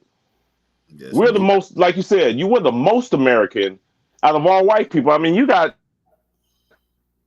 goddamn white, you know, first, second, third generation white immigrants talking crap about us as foundational Black Americans. It's like, immigrant tether, you wouldn't even be here if it wasn't for your dusty grandparents or parents or yourself coming here, because you couldn't make it where you were. You were too dusty to make it where you were. So you had to come here and eat off me and my ancestors. No, we're separating. We're delineating. We're going to be our own unique group, and we're going to circle the wagons just for us, by us. FUBU, remember that? Yes, indeed. For us, by us. All right, foundational Black Americans, descendants of freedmen. We are our own unique ethnic group, and no, you can't come in. All right, y'all kept saying, "Oh, we are not Black Americans. We are not Black Americans. We are not like those dusty Black Americans." You know, we said, "Cool, you damn sure right. You not us. You are not the Malcolm X's. You're not the Martin Luther Kings. You're not the Medgar Evers, the Muhammad Ali's. You damn right you ain't us, Michael Jackson's, Prince. All right? You're not none of us. All right? You're not the Martin Delaney's. We are unique. We've been fighting white supremacy ever since we got here, and we will continue to do so. We're not going to cut and run. We're not going to bitch out and run like a fucking coward when shit gets bad. We're gonna square up and squabble. Fuck them white supremacists. If they bleed, they'll die too. All right? There's going to be some shooting. There's going to be some shot up motherfuckers in this place. We ain't going to bitch out and run when the times get tough. All right? Hard times make hard people, and we hard as hell as foundational Black Americans. You can't fuck with us. That's why your bitch ass ran and came here instead of making your particular country great. You have a history and a pedigree of running, of being a coward. We don't. That's the difference. And if you don't like it, tough shit. Deal with it, bitch. You know, deal with it. But we're not moving off this. We've already moved on past the pan-Africanism. We've proven that it doesn't work. You can stay on it if you want to. Hey, we've grown up and moved on. You know. You touching on some points, man. You touching on some points that were brought up during this discussion, man. Because speaking of Dr. Anderson, I don't know if we're going to be able to get to it on here, but speaking of Dr. Anderson, he referred to Dr. Anderson as an integrationist on here, and I was stunned by that. Like, what you mean by that? How is Dr. Anderson an integrationist? You know, I'm like, what the hell is he talking about? He was trying to not be disrespectful when he said it, but it was disrespectful to me. Like, Dr. Anderson is an integrationist? Where you get that from? Please. Since when? How? Please explain. Because Black labor, white wealth is integrationist. Powernomics is integrationist. Because he worked for the Carter administration. That's what he brought up. You know, he worked for the Carter administration. I'm like, yeah, okay. So every black person that has a job either in government or in private industry is a integrationist. So if I work for a public corporation, I'm an integrationist, along with all 50, 60 million foundational Black Americans, right? Bullshit. Come on, why are you insulting our intelligence now? I didn't get that one at all. No, that ain't cool, man. You ain't trying to have no debate. You trying to clown. No, he's trying to clown Dr. Claude Anderson is what it is. That's some bullshit, dude. You know damn well Dr. Claude ain't no integrationist. A cursory glance on YouTube, you can listen to his speeches and stuff. You know, come on, man. Right. And something else that you said too, brought up another thing that he brought up. I forgot what it was. Let me play some more of this video, man. I ain't gonna play too much more, so let me skip ahead. Wait, let me see where we at first. No, that's not what I'm saying. What I'm saying is the game that they have been running will no longer be effective. All right, I already explained that. Well, we just catching up. That's all. And also on a social level, it's effective too. This part right here, okay. You have people that are latching on to some of our cultural achievements and saying, "Oh, those achievements belong to everybody." When certain things are specific to us, everybody didn't create hip hop. Everybody didn't create jazz and R&B and all of these things. These things are specific to us, and so everybody else, when they get a win, they take their wins and they wave their flag. They say, "This is a win for the Nigerians. This is a win for the Kenyans. This is a win for the Haitians." But then when they do some bullshit, they don't want to accept, "Oh, this is an L for the Haitians, et cetera, et cetera." The L's just fall on us. It's just Black when it's an L, but when it's a W, they want to get specific. Now, another question that I wanted to ask you is, how much content have you created? Because again, like I said, after I seen your comment that you made, I went down your timeline to see, some other comments that you made. I'm not. Hold on one second. Hold on. But I want to ask you this question. You can say what you want to say. You can say what you want to say, but then get to this question right here. How much content have you created going at people from Africa and in the Caribbean who differentiate themselves and talk down on foundational Black Americans? Those are the ones that call us Akadas and Yankees and all of that. How much content have you created speaking down on them? That would be the African way, right? Yeah, man. I said that would be the Pan-Africanist way, wouldn't it? Don't be one-sided, Mr. Pan-African. Somebody wrote in the comment that I'm frustrated, and I'm not frustrated at all. It's that yes, you are. I'm listening to you speak, and the amount of just like the fallacy. Skin, brother. I have very thick skin. You're not gonna. Yeah, no, I'm not. It ain't. First of all, bro, like I want to be brotherly, right? Yeah, like, I want to speak to you the same way that I would speak to you, like face to face. This is constructive and respectful. This is constructive and respectful. But I'm just saying, I don't want you to taper what you're trying to say because you don't want to hurt my feelings. It's perfectly fine. Not. At the end of the day, yo, I open up the lines of discourse because it doesn't make sense for us to continue to fragment ourselves. All right, get to the point. Get to the point. Where we can have conversations for like jazz and rap and all that stuff. Like I'm not even, that ain't even where my mind is at all. Like that's so trivial. All right, so let me just because it's a lot of babble, but so I brought up the hip hop thing. I didn't bring it up to harp on. I just made a point, and I was like, because he asked me what was the purpose of us delineating, right? What's the purpose of this social term that we're using? What does it accomplish? You know what I mean? And so I mentioned, how it works for us on the political side, but then I brought up on the social side, like, you got people over here that's trying to latch on to some of our accomplishments. I brought up hip hop and jazz and all of that stuff.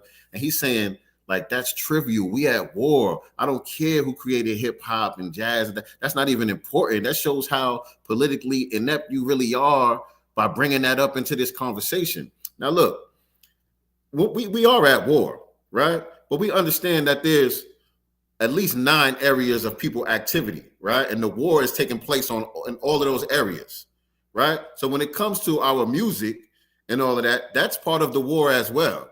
When it comes to our culture, that's part of the war as well, right? And so everybody don't have to be on the same wave. That might not be your lane. But for me, that's something that's important. That's something that's not trivial. For us to lay claim to those accomplishments and be clear about what we brought to the world, because hip hop is the most influential culture on the planet. Rap music is the most influential form of music on the planet, and it was created by us. So yes, we're going to lay claim to that. We're not going to look at that as being minute and it doesn't really matter. It matters. That's the reason why everybody else is trying to claim it, because it matters. Well, also, Sincere, I don't know if you caught it, as soon as you brought that up, he started, I don't want to talk about it. It's all about political and stuff, because he has no argument against it. That's why. He can't talk about it, because it is the most influential musical form around the world. And it was created by, it was unequivocally created by foundational Black Americans. He has no argument, so he can't even fight in that arena. So that's why he wants to bring everything back to political. Notice he keeps saying political. But when we start talking about art, we start talking about medicine, we start talking about sports. Oh, let's not go in these different areas of human activity. When we start talking about war, sex, counter sex, war, counter war, all 9+1 areas of activity, all of a sudden he don't want to talk about it. No, let's just keep it political. But why not? Why can't you talk about other areas of political activity? Because you have no argument. That's why. You can't talk about it, because you have nothing to stand on as far as pan-Africanism. That's why everybody's trying to latch, aka steal, our foundational Black American accomplishments, and you can't. Come on, let's bring rock and roll. Shoot, let's bring that up. Right. Which ain't nothing but the sped up blues. Let's keep it a buck. Right. Ragtime. Let's. I love how Dwan. Oh, I got to get that Dwan B. Foundational Black American musical tree. Oh yeah. Shirt he got, man. It's just like our accomplishments are so great in so many different areas of activity, but he just wants to focus strictly on the political, and life ain't just about political. And at the same time, he says everything is political. Right. It is not. Then that's a lie in itself. No, it's not. No, it's not. Everything is not political. You have political, military, economic, social, law, medical, relationship wise.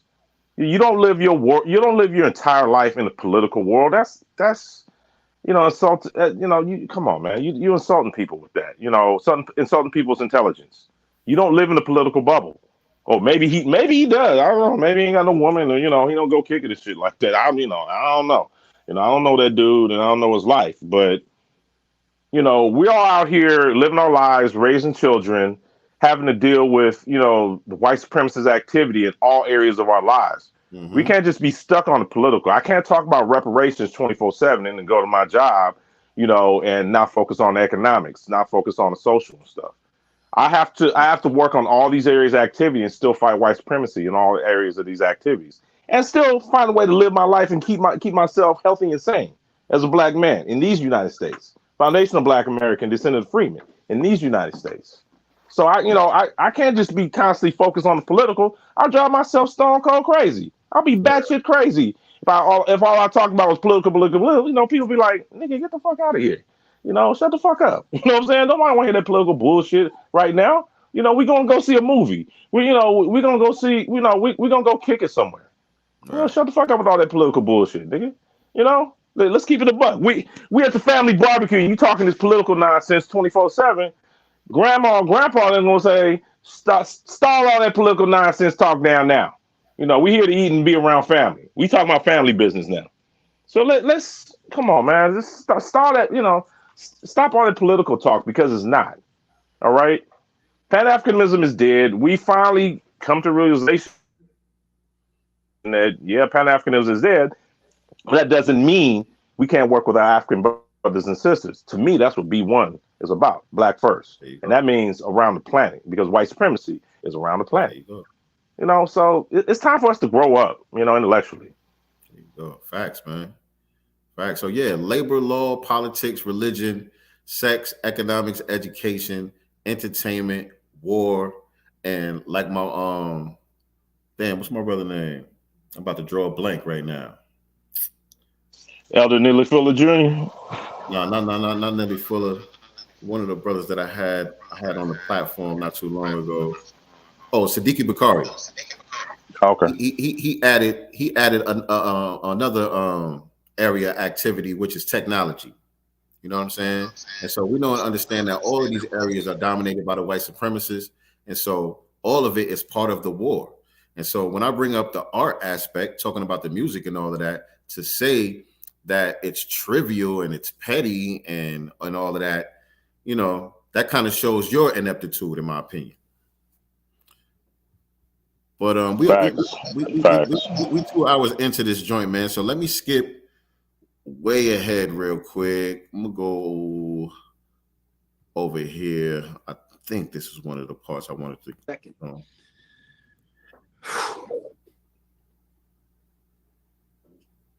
Let me see what I said to make him rub his head like that. None of that.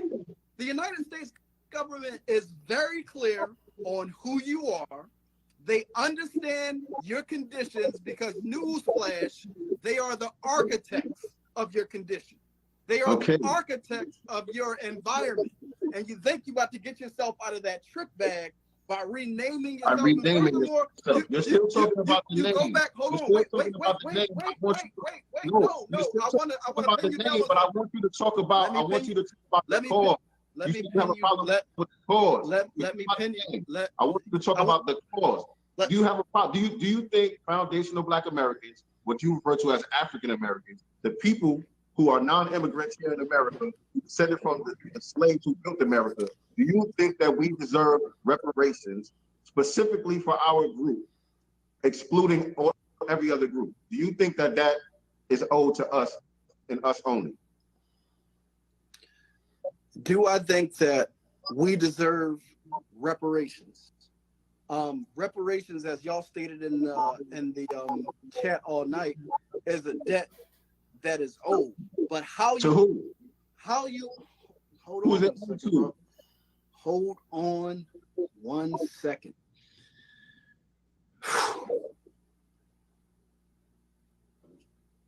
I'm gonna talk real slow here. One of my biggest problems, bro, that I have with and I'm glad you showed that flag too, because one of the biggest problems that I have with people who march under that flag, and more so the people under that flag than the ADOS folks, the people under that flag lack political sophistication to such a degree that it's bothersome. It's frustrating. You right? realize you realize you haven't answered my questions all night. You realize that, right? I've asked questions. Let's walk down this path together, bro. Right. Shout out to David Banner, my brother.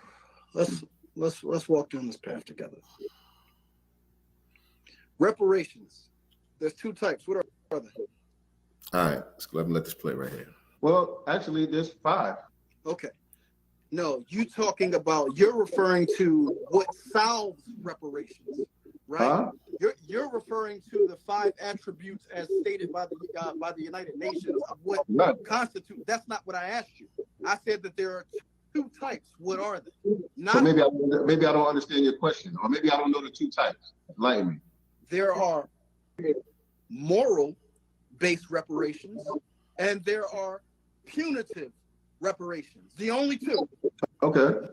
Moral-based reparations says you did something to me. It's morally wrong what you did to me. And because of your value system, you have an obligation as a human to repair me.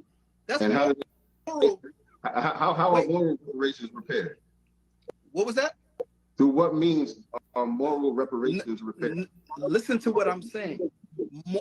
Moral, the argument is what I'm saying. There's either moral or punitive. These are the approaches that you're going to take to get reparations. The other is what's referred to as punitive. These are reparations that come at the end of a war when the losing side sues for peace. When they sue for peace because they've lost, right? A part of that agreement and or treaty is reparations. The losing side pays the winning side, right? Those are the only two types of reparations. Either you're strong enough to defeat your enemy and defeat him to the point that he sues for peace, right? That he waves the white flag and you say, my conditions for peace are this. First, you got to free all my political prisoners. Second, you got to cut me a check and this amount of dollars. Third, you got to give me land. Fourth, you got to give me equipment. Fifth, whatever it is that you decide, you set the terms because you're the victor. That's moral. That's punitive reparations. Comes at the end of a war. Moral. Wait. Hold on, I want to make sure I'm hearing you. I just want to make sure I'm hearing you. Did you say that the loser decides or the winner decides? The victor decides. The loser pays. The loser pays. All right. Let me stop that right there. So when it comes to reparations, he's saying there's two ways to go about getting reparations. One is the moral side. You're going to appeal to the moral consciousness of your oppressor. You're going to make them feel sorry for you, and they're going to pay you because they're just giving pity on you. And he's saying that's what we're trying to do. We're trying to appeal to the moral to the moral consciousness of the white supremacists and hope that once they see that we're really foundational Black Americans and we're not African Americans and all of these other terms, once they realize that, then they're going to say, okay, let's pay you. Let's pay the poor Negroes their money. And that's not what we on at all. Then he's saying the other side is punitive, where it comes at the end of the war, where the person that gets their ass kicked in the war, they say, all right, man, no more, man. Can you, let the war end. You know what I'm saying? We want peace. And then the winner says, well, these are my conditions for peace. I'll take my foot off your neck if you make good on these conditions right here. And so he's saying the loser is the one that pays the reparations to the winner. The loser of the war has to pay reparations to the winner, and the winner sets the conditions. This is what he said, right? And so I brought up Japan. I said, well, Japan received reparations after World War II and all of that stuff. They got the Marshall Plan. They got part of that Marshall Plan popping for them, and they were the losers. Let me play it, because I think I'm about to say it right here. Right? Oh. That's called punitive reparations. Comes at the end of a war. Moral-based reparations is what we or you all are pursuing. Moral-based reparations is, man, y'all owe us this shit. Y'all owe us a fucking debt, right? Because the only way that you get the reparations that you're referring to is you going through a legislative body in the U.S. government, getting legislation through the House of Representatives, through the Senate, to the president's desk. This is a multiracial society. In order for you to get legislative or moral-based reparations, you have to convince white folks to support them. They have to support them in order to get it. So it's the same thing when we talk about integration. It's the same thing as the civil rights movement.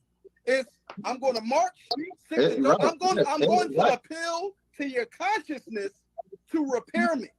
And the argument that I'm saying is, if you are appealing to the consciousness of white people for reparations, not only do you not understand racism, white supremacy, you don't understand white people. You don't understand your enemy if you think you're going to receive moral-based reparations. It's not even intelligent. It's not intelligent. Listen, part of what you're saying, I agree with. And we're not under that type of illusion. I'm not under that type of illusion. But part of what you said too, I'm a little confused about, because when you think about like Japan, they got repaired and they weren't the victors. Hold on. Hold on.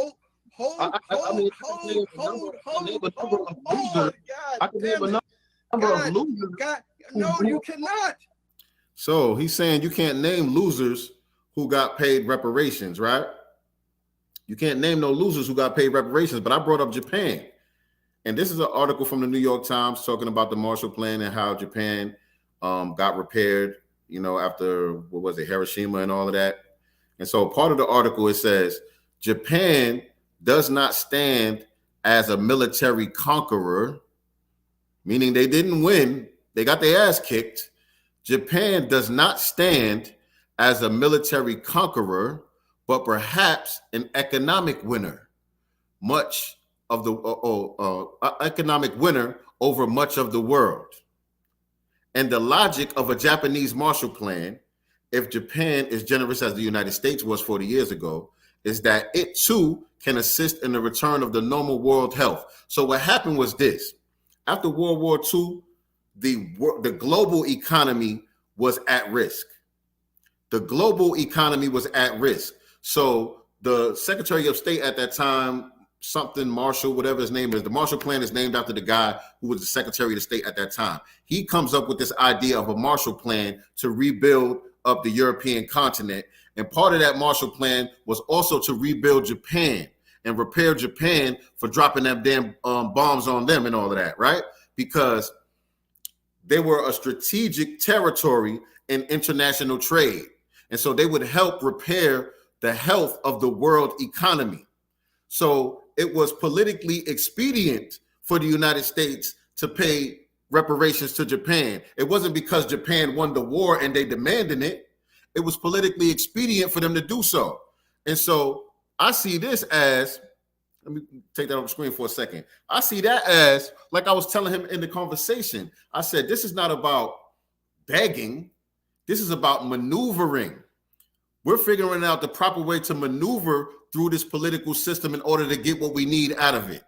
It's not about hoping that they're just going to wake up one day and feel sorry for us and realize how they did us dirty and repay us. No, this is about us getting politically sophisticated enough to maneuver through the system in order to extract the resources that are rightfully ours. And so when you look at like our brother Marcel Dixon, his slogan is repair Black America to fix America. And so the premise of that is saying that paying reparations to foundational Black Americans actually should be looked at the same way that that Marshall Plan was looked at for Japan, because it was something that was going to be better for the global economy. Same thing. When Black America gets fixed, that's going to repair America as a whole. Us doing better repairs America as a whole. And there's been plenty of studies that show that if Black Americans are not in the economic situation that we're in with all this deprivation, that America as a whole becomes a stronger economic country, right? So repair Black America to fix America is the incentive, right? And so all we have to do is be able to get on our square, circle our wagons the way that we're doing in order to get what we need out of this political system. It's not about begging or appealing to no moral consciousness. Black Voltron, you still there? Yes, sir. Listening. And you on the thread with that. I mean, let's keep it a buck. I mean, let's say like, we're all of a sudden, United States of America is going to cut checks to Foundation of Black Americans right here, right now. We're going to cut a $10 million check to all Foundation of Black Americans right now. Let's keep it a buck. 2/3 of that money is going to go right back into the U.S. economy with the quickness and create the biggest boom, not only here in the United States, but the entire planet has ever seen. The biggest economic boom the planet has ever seen. Most let's be real, y'all. Most niggas gonna get their money back. They're gonna be buying money holes and clothes, nigga trinkets, all types of foolishness. We saw the Dave Chappelle skit, which was hilarious because we all know it was true. We buy cool cigarette trucks, Newport cigarette trucks, weed shops and stuff. The weed gonna get smoked up. Let's be real. All types of drank and dank, and we're probably gonna spend it on foolishness. But yet, still, it's gonna benefit, like Marcel and yourself are saying, it's gonna benefit the United States economy tremendously. I mean, the stock market is gonna be through the roof, And the other thing, I don't know if you noticed, he's going about this roundabout around the world in 80 days. Explanation of what reparations is, what is not, and he refuses to answer the simple questions: will reparations benefit foundational Black Americans or not? He will not answer that question, at least as of yet. Maybe he will in the future. Based on what I'm seeing, he's just babbling, talking plebiscite babble, just to not get on record that either supports or does not support reparations for foundational Black Americans. Right. And with that, I say give him a waiver and exemption for him. Hey, if you don't believe in it, sign this waiver and exemption that, if reparations do come, it's going to bypass you and your family and stuff. See if he signs that. See, right. Put your money where your mouth is, bro. If you are African, so-called real pan-Africanist, you ain't going to sign that. Right. Even though you're going to get $10 million, you ain't gonna sign that. Let's see if he can put his money where his mouth is. The hell it won't. Come on. Those people ain't got that integrity. If he does, cool. I mean, that's on him. I'll put his reparations check to good use. Trust me. I'll put it to very, very, very good use. Understand me? But far as him being a real Pan-Africanist and stuff, and whether he supports reparations or not, it's a simple question. It's a yes or no question. Right. Question. Answer the goddamn question, dude. I don't want to hear all this extra babble of what reparations is, Marshall Plan. I mean, that's cool to explain all that stuff, but you asked a simple and concise question. Do you support reparations for foundational Black Americans or not? Right. Answer it, nigga. Say something. He never answered it. He's not going to answer it. But Breeze Omega, see, and that's disingenuous. Exactly. Breeze Omega points out another example of a loser who got paid reparations, and that's those Southern white plantation owners after they got their ass kicked in the Civil War.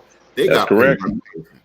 Not only them, but the Native American tribes who still receive reparations to this day. They didn't win no war, right? They got their ass kicked and got their land stolen and all that shit, and they get paid reparations to this day. I'll give you a recent one right now, Sincere. What about these Afghans?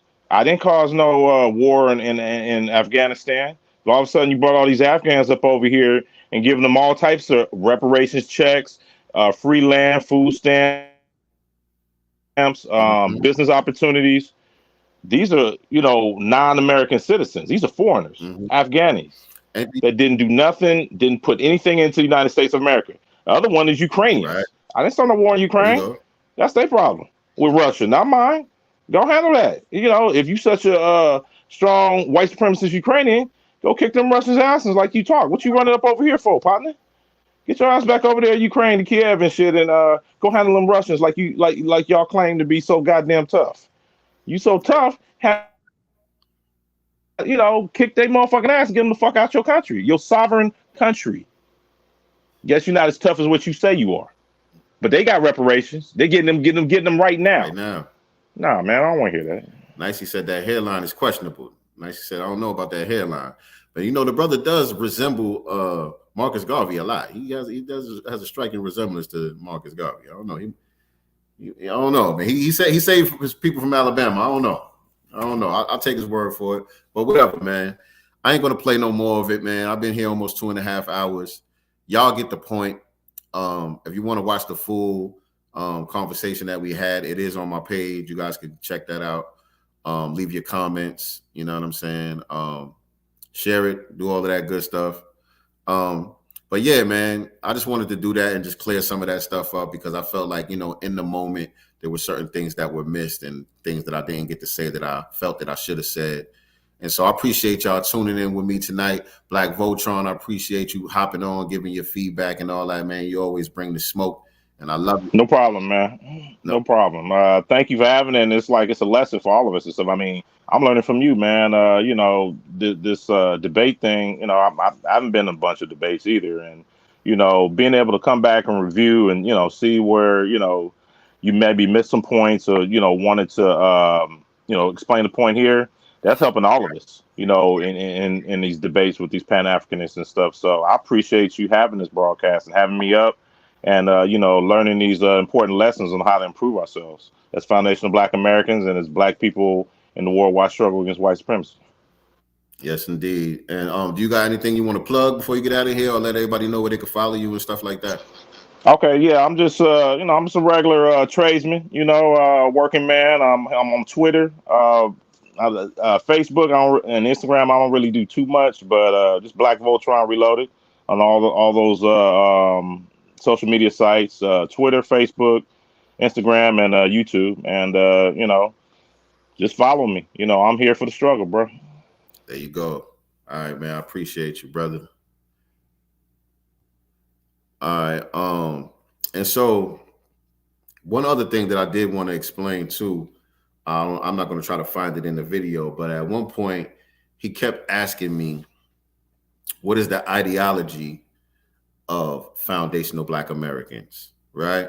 And the mistake that I made on that part of the conversation was me trying to answer that question.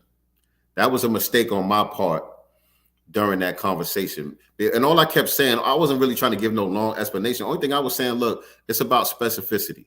Only thing we're doing is we're trying to get very specific about who we are. And when we make our demands to this government, we need them to know exactly who we're talking about so that they can stop using these broad and ambiguous terms and lumping all of these other people in with what we're supposed to get. And I kept using that explanation when he was asking me about our ideology. But in reality, there is no ideology because it's a lineage group. And that's all I should have said, because asking me what is foundational Black Americans ideology is just like asking a Chinese person, what is the Chinese ideology? Asking a Jamaican person, what is the Jamaican ideology? You call yourself a Jamaican, what's the ideology behind that? That's a nonsensical question. It doesn't really make any sense to ask that question. And the mistake that I made was trying to dignify it with an answer. You know what I'm saying? There's no ideology for an ethnic group, for a lineage group. You don't say, oh, you Indian, so what is the ideology behind that? That's just who you are. That's just the group that you belong to. You were born as a part of that group. It doesn't have anything to do with no ideology. We're not an organization. We're not a group or anything like that. So that's the last thing that I wanted to clear up about the discussion, which was lost on me in the moment. You know what I'm saying? But yeah, no doubt, Black Voltron. And thanks to everybody for tuning in and giving your feedback in the chat and all of that stuff. You guys, man, don't forget, order the album, man. We're going to be releasing the digital downloads this week. Hopefully tomorrow we can start sending them out. Just waiting for one thing to come in so we could, have it on the package, the digital package, so that you guys can just push one button, download it to your device. So hopefully that'll be done by tomorrow, and we'll start sending those out to everybody who's already made their pre-orders. And then we'll let you know what to expect next as far as the physical copies of the CD, and then when we'll be releasing it to streaming platforms as well. So if you already pre-ordered, look for the digital download to hit your emails this week. And if you haven't placed your order yet, go to www.themastersrsvp.com and place your order for the new album today. All right. And so one last thing before I get out of here. Where's my banners? One last thing before I get out of here. You guys remember we are also about to release our children's book series, 7 to Super Hey Rule. This is going to be a fun book for the kids, man. You got any kids in your life, grandkids, your kids, your nieces, nephews, God babies, they all need to get this book, man. 7 to Super Hey Rule. Volume 1 is about to drop. It's called Seven's Big Move. It's based on my son, who is, very smart child that we created this book series around. And so you can pre-order that today at www.godcastbooks.com. Go to the website. You could see the the cover of the book and read what it's all about and all of that stuff, and how me, my sister Nicety Girl, and Crown 808 came together to drop this project. Also, we're looking forward to seeing some of you all in Dallas at the FBA Expo. Me, Nicety Girl, and Kool-Aid is going to be out there vending. We'll have the books, we'll have the music, we'll have the merch and everything on deck. So hopefully we'll see some of y'all and get to meet some of y'all in person at the Dallas Expo as well. But in the meantime, you can place your orders, like I said, at godcastbooks.com. Or if you want to order the music, that's at themastersrsvp.com. So make sure y'all do that today. And that pretty much does it, man, for tonight, man. I'll see y'all Wednesday night, I believe, for the Black Business Showcase. So make sure that y'all tune in for that. And with that being said, that does it, family. Remember, I am not the master teacher. I am only the master student and signal booster for Voices of the New Black Media. Peace and Black love. Peace, God. Hey, Dad. He's so good. Hey, man, I got you a new book. A new book? Check it out. Check it out. Let me know how you like it. I'll be back.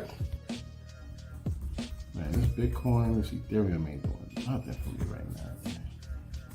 Gotta find some new investments. Peace, God. What you doing? Peace, God. Good. I think this book is kind of inappropriate. Inappropriate? What's up with it? It's inappropriate because look at these. LGBT. Oh man, I'm sorry about that, God. I accept your apology. Man, it's a shame, man. You can't even find no decent books for you nowadays without having to have these difficult conversations. I have an idea. Maybe we should make a series of our own book. A book series? That is a good idea. 7 volumes. 7, I get it. 7 volumes. What should we call it? 7 the Super Heru. Perfect. 7 the Super Heru. And then maybe we could even make some bundles of it once we get to volume 3. Oh, see, now you're thinking like a businessman. I like that idea, man. A foundational Black American children's series. Perfect. Visit Most resilient, we poster children of prophecy fulfillment. We gotta be God's children.